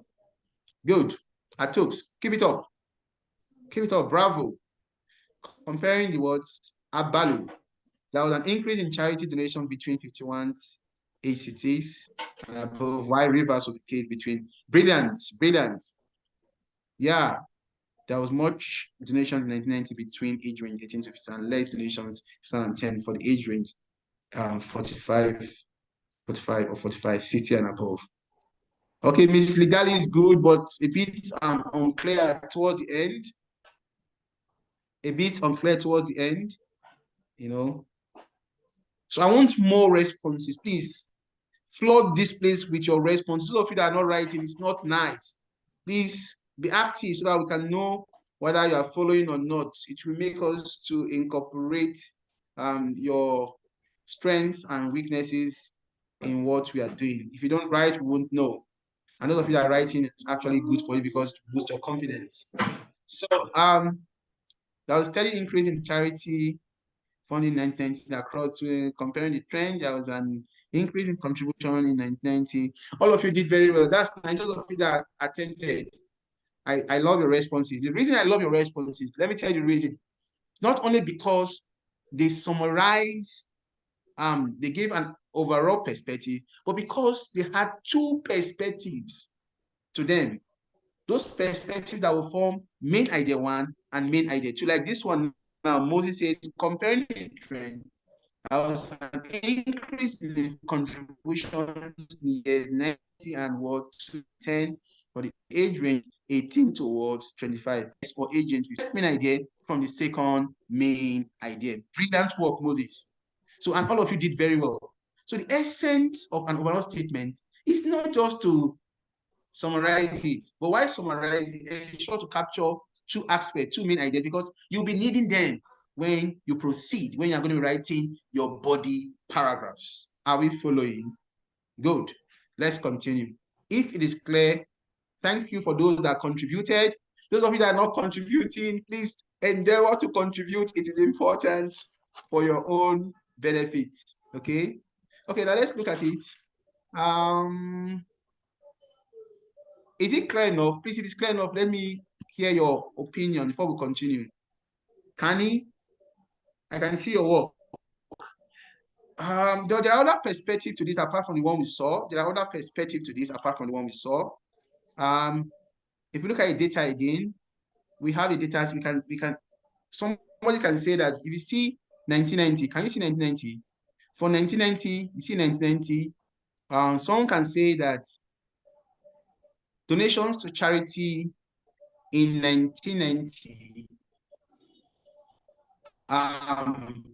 donation to charity in 1990 was apparently higher than that of 2010. Donation to charity in 1990 was apparently higher than that of what 2010. I don't know if that is clear. Can you hear me? He said donations made in the year 1990 was apparently higher than that made in the year and than that of what 2010. That's another way of summarizing it. So what we have done is to also have created our two dimensions, you know. Taking a look at the data analysis, there was an increase in contribution in 1990 between, okay, brilliant. Thank you very much, Omotola. So this can be done in different ways. You know, there are different ways you can do the summary. Your summary statement summarizes the entire detail, what you can get at a glance. And can you please check from my that, details, sir? Sorry. Who am I speaking with? Who is talking? Helen, Is that Abolo, please check my details. Yes, I want to be sure. Abolo? Yes. Abolo, I haven't seen your response. Okay, I've seen it. In the year 1990, charity donations by person in the group age 18 to 50 was higher than donations by this age range in 2010. However, no, it is one sentence. Everything should be in one sentence. Abolo, you should have it in one sentence. You understand? So when you are doing your summary statement or your overall statement, it should be captured in one sentence. So Abolo, go and write and produce in one sentence. Thank you. Okay, let's continue. Yes, you all did very well. Let's continue. So please check my own. Thank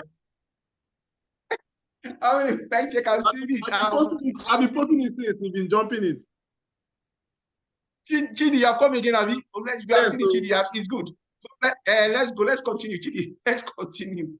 So Let's look at the next level. So we're going to be looking at what's the next step. We have done the introduction, we have done the overall statement. So the next one is matters arising from what main idea one. So now you're going to be talking about matters arising from main idea one. Remember, our main idea one says that what? That donation to charity was dropped. When dropped from 1991. Okay, let's use the word from. Donation to charity dropped from 1991 to what? 2010. Given the years 1991, given the years 1990 and 2010, donations dropped, you know, between age range 18 to 50. So that will be the first part now. So it means that you'll be discussing this first part, which has to do with what? How donations dropped. You can see 18, 20 to 25, 26 to 35, and 36 to 50. What happened? You can see what? Charity dropping. So that's why we now regrouped and said it drops between 18 to 50. So now what are you going to be doing? The next paragraph, is what? Body paragraph. Hello, 1. Sir. Hello, sir. Yes. Sorry to interrupt. Okay, so please, I was expecting you to give us your own overall statement. I even requested that you should okay, let me do that now. And at the same time, I want to know the overall statement. Is it the same thing as the body of the writing? Thank you very much. Yes, now you have started. What have you been doing? You are started writing now. Oh, because you said introduction, body, what was it? The last one, conclusion. That one. And I said conclusion. I said conclusion is actually perhaps conclusion. God bless you, Felicita. So now you are right. This is Atox, not Felicita. Atox, okay, it's Atox, Atox, okay, Atox, you are doing well, Lou. Okay, so thank you. So we started writing the body. Hold Atox, no. You are rushing too much. You want to get value for all your money by force, by fire. Atox, calm down. So what's your question? Okay, so you've answered the first one. You said the overall statement is also the body of the writing that we started it. And yes. The other question, I said, I would like you to restate the overall statement. You said we should drop our own ideas, and you also said your own, but I didn't get it well. Oh, that's fantastic, Atox. Thank you, sir. Okay, thank you. Would that be all? For now. Okay. Okay, that's nice. Thank you for that contribution. You're welcome. I like your contribution. Yeah. Thank you. So, let's see. Okay, somebody should please. Okay, Juku Victoria in Kiru. Mute, please. It's disturbing us. Those of you that please kindly mute. Okay, so we've seen our introduction here. So let's see. At a glance, it is noticeable that while donations dropped in age about 50 between 19. Can you see it? I didn't tell her what to do. We can't see it. I can't see it from my hand. Can you see what I'm projecting? You are not projecting anything. You are back to okay. You are not projecting anything. Let us bring on the tongue with the breast. Think on the tape. Let us. The thing is stopping you. Okay, I can see it now. Okay, that person that is talking at the background. Madam Felicita, please, can you mute? Then, when I'm not going, I can't say by now, I don't get PhD because your friend's wife got a PhD. Oh, wow. Felicita, you are disturbing. Encourage me, sis. Now go. Felicita, you are disturbing. Please, can you mute? A lot of money. Please, you can mute up from your end. Sorry, now they do. When we go to this wife's wedding, when say now everybody call her Dr. Betty, Dr. Betty. Felicita, And I It's just because can you tell mute? myself you, when we I was went doing there. my Wow, master's let test me before check. her. Dr. Saze, can you Yeah, help me? encouragement. I'm trying to go back again. This person just control the whole thing. Please, can you mute everybody? Mute everybody, please. Yeah, you need my attention. So yes, Doctor, please, can you help me mute so that people will not have access to, except I ask them to. Someone was actually interfering with disturbing us with noise.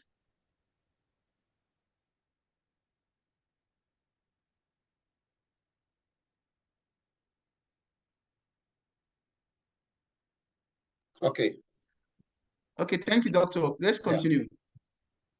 So let's see. We are looking at this thing. I talk say we should show us. We say we have this.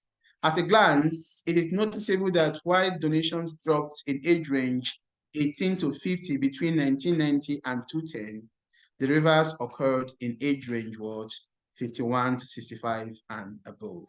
So so now there was a little contention as raised by this person about the fact that whether we can use between. And I said yes, because it's been established, at the beginning that is only in that year. So, but if there is a way you can make it clearer, so at a glance, it is noticeable that while donations dropped in age range 18 to 51, from, I think I used from 1990,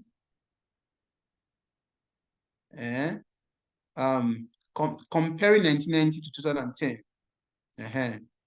So, it is noticeable that while donation dropped in age range, so 18 to 50, comparing 98,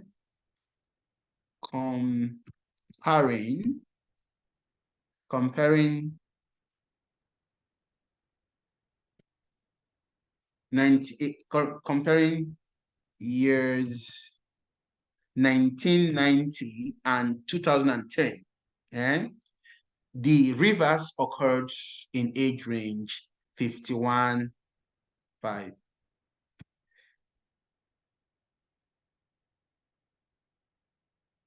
Okay, thank you very much. Yes, Nicholas, it's not limited, it's 150 words, please, 150 words plus. Then, Ifeoma, I'll send the material to you after the class, please, just be patient with us, okay? Thank you. So this, the model one that Atox requested for, see, at a glance, it is noticeable that while donations dropped in age range 18 to 50, as we saw, you can see that here, comparing years 1990 and 2001, 2010, the reverse occurred in age range 51 to 65. So that's a kind of a summary. Okay. Now let's go to the next level.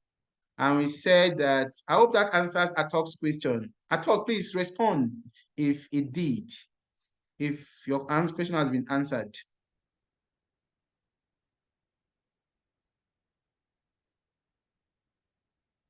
Okay, let's continue.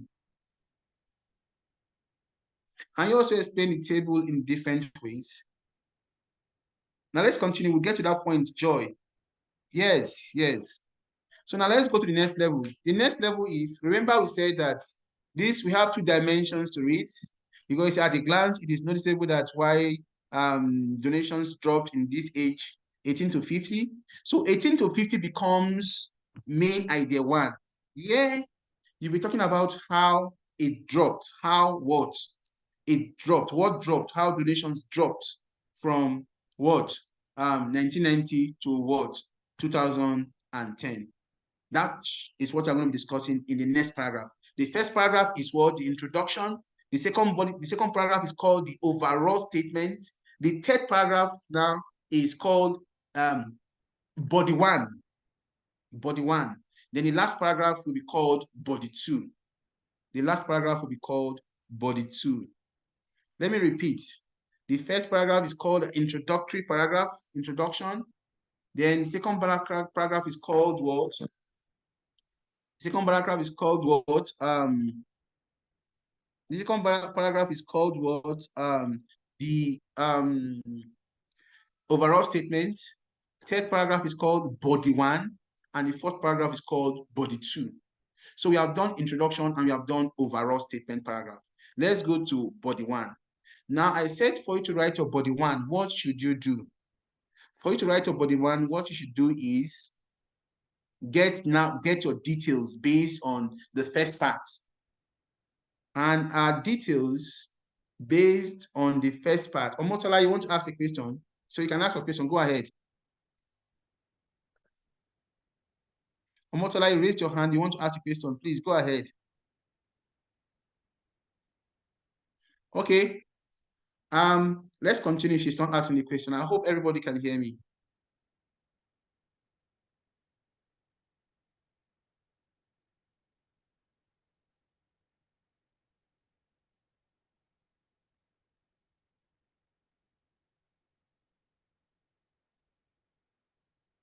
Somebody is saying that these paragraphs are complex sentences. Must we have complex sentences in all our paragraphs? The answer is no. It is not compulsory for you to have complex sentences in all your paragraphs. I think who asked that question? That should be Nicholas.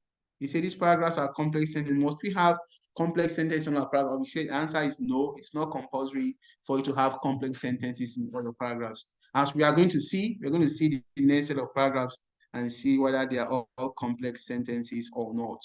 So it's not compulsory. What we advise is for you to mix your sentence type as much as possible. But one thing, and that is that you should know, is that I said the complex sentence will form like the bedrock of the sentence type you are going to be needing, like 70%. Now, you don't get it wrong with a complex sentence. Complex sentence is actually very good at capturing what you want to capture. They're the best kind of sentence you use when you're writing IELTS. And they make you win if you know how to use them very well. I've been emphasizing that. But that does not mean you're only going to be needing only complex sentences. We have only done two paragraphs. Paragraph 1, which, sorry, the first paragraph is the introduction. And perhaps because the information is actually quite much, we don't have a choice but to fall on a complex sentence. And then paragraph 2, you can't use a simple sentence to capture it. So that's why it's actually, you see, eventually you begin to see how important a complex sentence is. Of course, when you're writing your body paragraph, you could deploy a few compound sentence and simple sentence here and there to dilute your complex sentence, of course, you know. Let's continue. So now we're talking about going to the next level, which is we are going to be looking at how to, you're welcome, Nicholas. We are going to be looking at how to write the body paragraph. I said we have the introduction, we have done the overall statement. Now we are going to body paragraph 1. Body paragraph 1, gong gong. So now what is body paragraph 1? Body paragraph 1 is an offshot of the first dimension we took. While body paragraph 2 will be an offshot of the second dimension. I used to say the matters arising from the main idea 1. That's what body paragraph. Matters arising from the first dimension. Like, you know, we said there are 2 parts now, 18 to 50, and we said 51 to 65. So now let's look at 18 to 50. And yeah, you're not going to be talking about the details. You are giving them details. Let me say something before I continue. Please, when you are generating your overall statement, do not add your word. Do not add details to your overall statement. Don't add details. Avoid details, because the examiner has provided the opportunity for you to use details when you are doing your body paragraphs. So when you are doing your body paragraph, you can have as many details as you wish to have. So wait for your body paragraphs for you to have your details. And how do you get your details? Your details normally come basically from the vertical axis. From the vertical axis. That's when you generate your details from your vertical axis. You see those figures from the vertical axis. That is what you use to describe the data, as we are going to be doing now. So if we continue, let's go to matters arising from the first part. So we now say, this is body paragraph 1.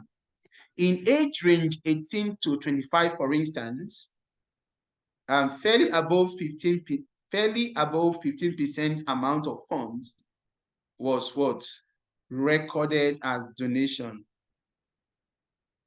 Was recorded as donations in 1990 against only slightly above 5% in 2010. Let's go back to that. Now, what you are doing now, you are talking about the details. So we are going to the first part now, which is 18 to 50. So we want to begin to generate the details, the small particles that are responsible for the details. Okay. So now let's go back to it. So we have remember we said at a glance it's noticeable that why donations dropped in age, it dropped in age what range 18 to 50, comparing years 1990 to 20. The age, the reverse occurred in, so it dropped. Now let's see, we want to be discussing how it dropped. How did it drop? How did it drop? So we want to be talking about the details using our vertical axis. So the vertical axis have the details, and we are going to be what? Exploring the vertical axis in what? Discussing the details. On the first dimension, which is 18 to what? 50. 18 to 50, that's what we are going to be concentrating on in our next paragraph, which is body paragraph 1. So in body paragraph 1, we are taking age 18 to 50, and I'm going to be discussing age 18 to 50 based on what the details it has in line with the words, in line with the vertical word axis. Are we following, please? If you are following, type here so that I'll be sure. If you are following, type here so that I'll be sure you are following.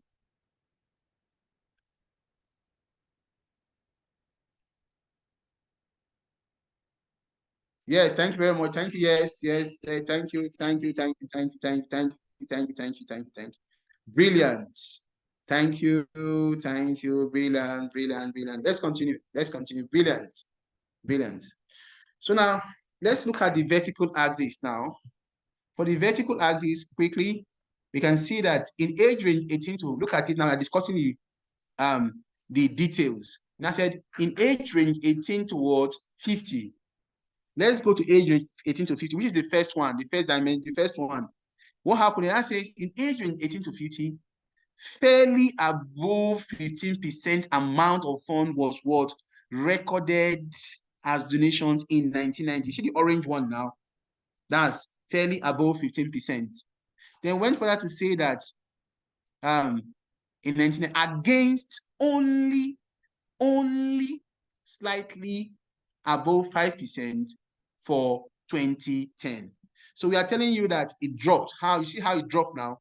It was a massive drop. It was a drastic drop, a drastic reduction between 1990 and 2010 on age grade 18 to 25. We went further to say this decrease persisted. That means it continued. It persisted in age range 26 to 35. Let's go to age range 26 to 35. With a whooping difference of what? Approximately 10%. You can see that the difference here, the next one is approximately 10%. You do your calculation, you see it approximately. We are not sure. So we said approximately. We are saying that it's also a difference between, it dropped again, with a massive about 10%. That's what we are saying here. Now let's go to the next. We said, interestingly, giving or donations. This giving, I don't like the word giving here. Contributions, okay. Is it contribution? Donations, okay. Donations reached its overall apex. I mean, overall in the whole place, overall in both here. Its overall apex at below 45 degrees in 1990, in comparison to what? 35% in 2010 for age range 36 to 50. So we see how we are now using the details from the vertical axis to support the first main idea. Is it clear? Please tell us if it is clear. If it's not clear, so I can repeat.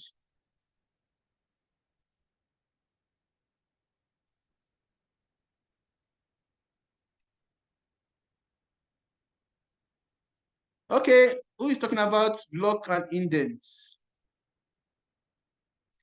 See, please use block paragraphing. That's a very good observation. I don't know who asked that question. I can't see this thing again. Somebody said something about block and indent.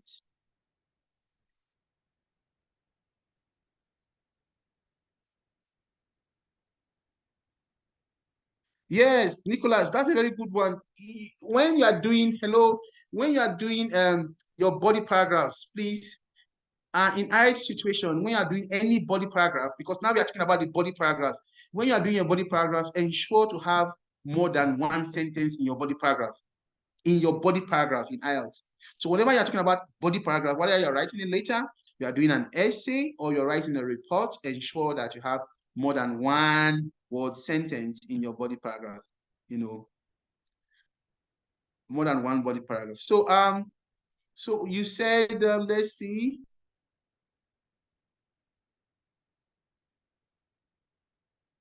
Okay, Chuku said he's not very clear on this. Let's explain that again. I said that, okay, someone said indenting and block style of writing. So what we are using, before we continue, let me quickly say that, please, you can use both. You can indent your writing, or you can use block. What we use here is the block style of writing. The block style of writing is when you leave a line after each write-up, after each paragraph, you leave a line, jump to the next line. No, skip one line and jump and go to the next. But when you're indenting, what you do is that you give it a small space. How do I put it?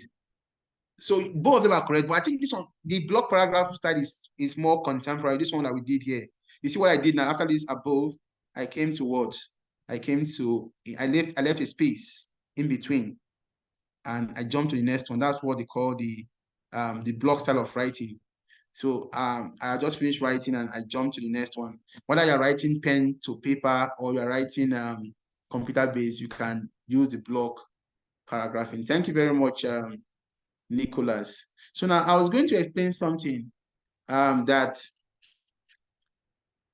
okay, I was going to explain that someone said it's not very clear. So let me reiterate. I said here that this is the body paragraph 1. Now, remember, we have done our introduction and we have done our overall statement. So we are doing body paragraph 1 now. And we said for body paragraph 1, what should you do? For body paragraph 1, you should,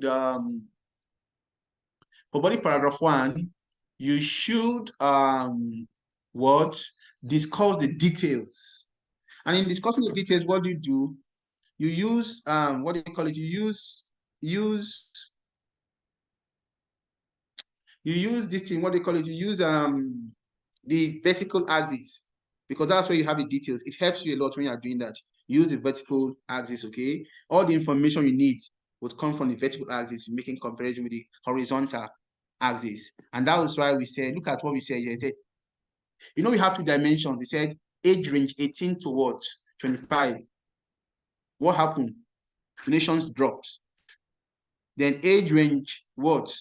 The other age range is what? Age range 51 and 65 above. Donation increased within these 2 years we are comparing, 1990 and 2010. So what we are not doing now is that in body paragraph 1, we want to discuss the details on how it dropped. We want to be showing the examiner this is how it drops. Then once we are done with that, we'll now go to the second paragraph to tell you how it increased. Now let's look at it.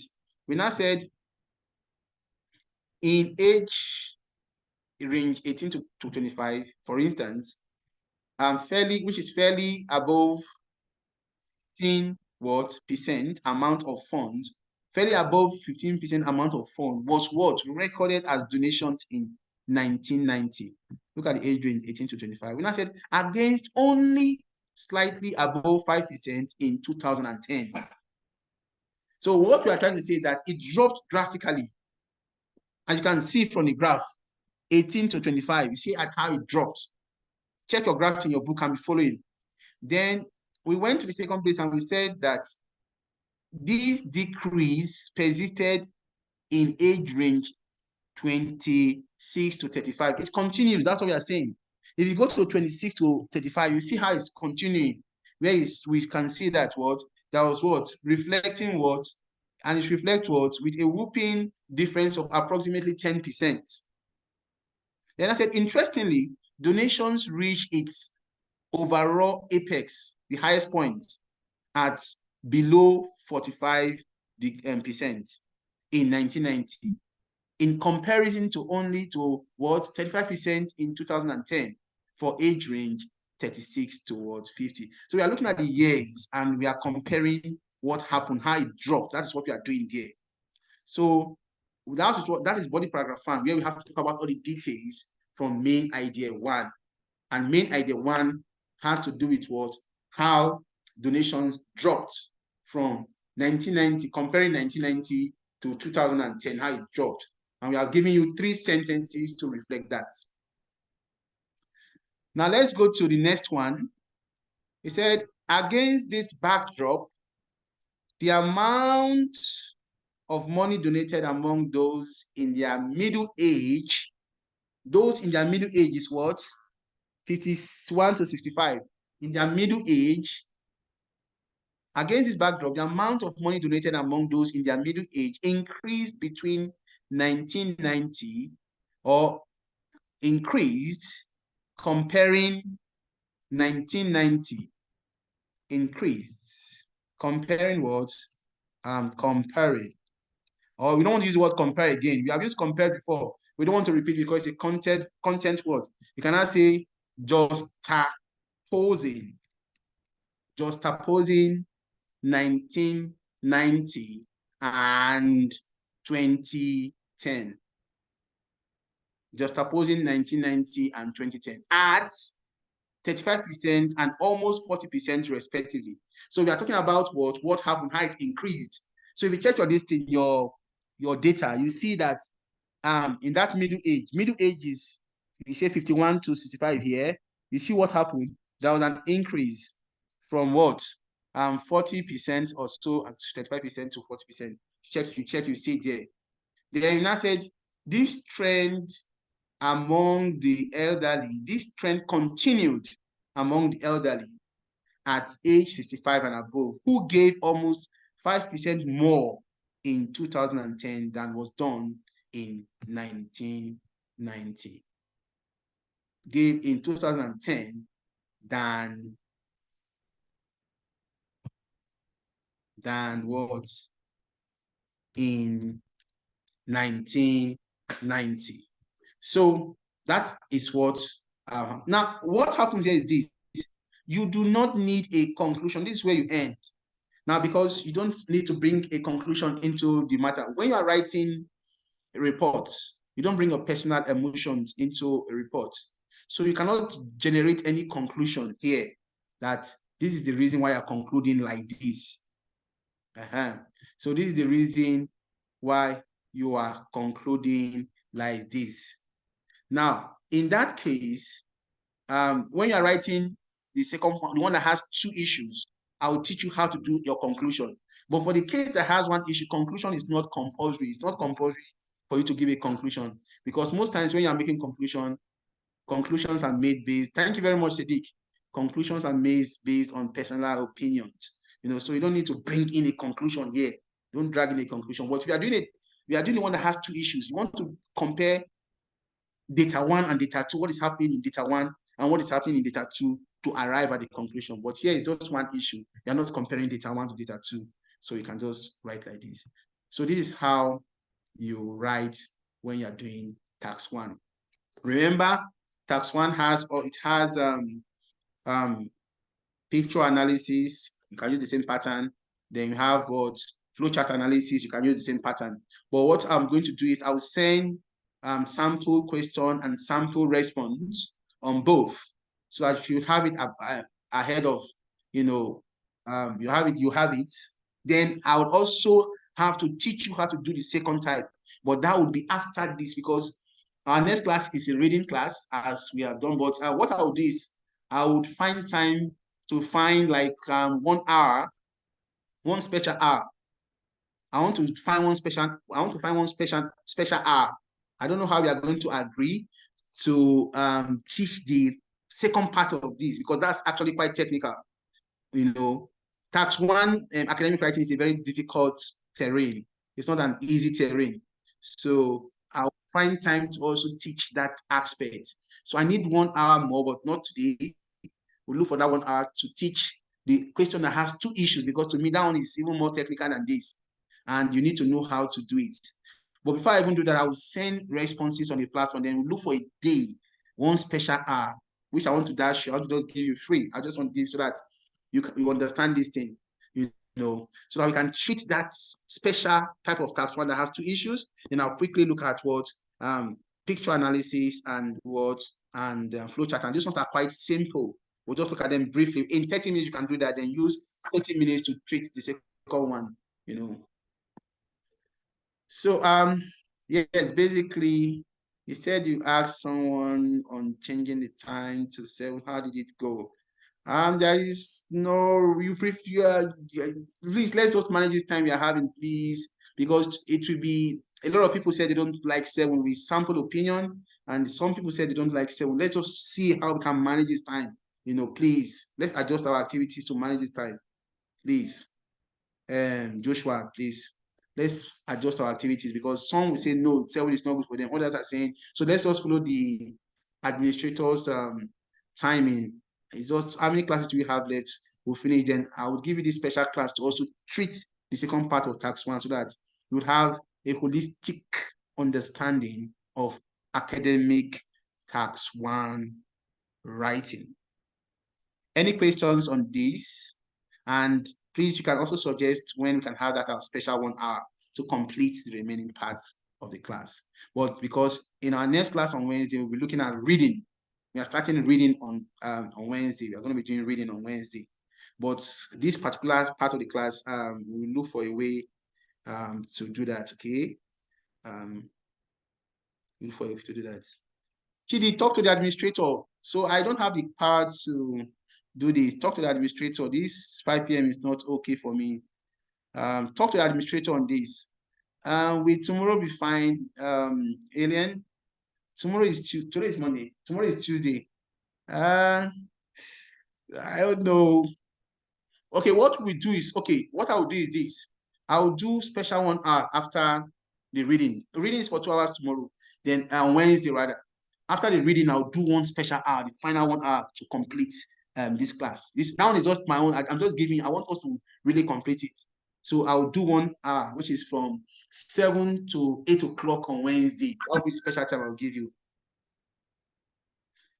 So that's what I will do. You know, I will do that special 1 hour for you. I don't know if that's fine by you on Wednesday. Thank you very much, Abulu. Thank you very much. Thank you very much. Thank you very much. Thank you very much. Olabumi. Okay, let me do the summary of the class before we go finally, okay? I have another meeting to attend. So now let's see. We started by saying that tax 1 writing has 1 issue to read or 2 issues. And we looked at sample questions that reflect 1 issue. If the examiner asks you to write on an issue, then you see that it will present maybe an issue in his question. But if he wants you,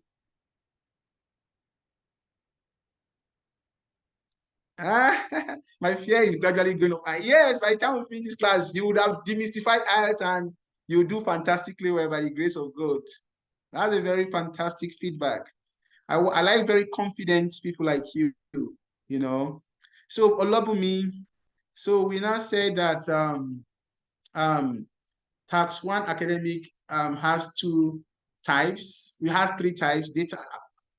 Olabumi, I'll do the recap for you. Send me a message, Olabumi. I will send the summary to you, Olabumi. Okay, I'll send the summary to you specially. Just send me a message so that I can do that, you know, for you. You're welcome. So I think we'll draw the curtain here. We have looked at tax 1 academic and tax 2, tax 1 writing. We also looked at tax 2. So we are officially done with writing. What I owe you 1 hour for on writing academic, where I would have to look at a 2-issue question, as well as what flowchart analysis and what pictorial analysis, which I said are quite easy. You know, The one that is difficult is the one we have treated today. And I thank you for your attention. I thank you for your concentration, your questions, and how you have made the class lively and very interactive. I hope you would internalize what you have learned, and when it's time for you to produce, you produce. Endeavor to answer as many questions as possible. For those of you who I promised to send the material, I will do that as soon as the class, as soon as we close this class, so that you can have the material. So practice, practice, practice, and practice. Ogono summary, I beg, do summary. What's your question, Sadiq? What's your question? I didn't get your question. Send to all. Okay. Okay, no problem. No problem. I'll post the summary to everybody. I'll post to everybody see summary. Fantastic. Thank you very much. Thank you very much. So we draw the curtain here. Bye. I'll see you on Wednesday.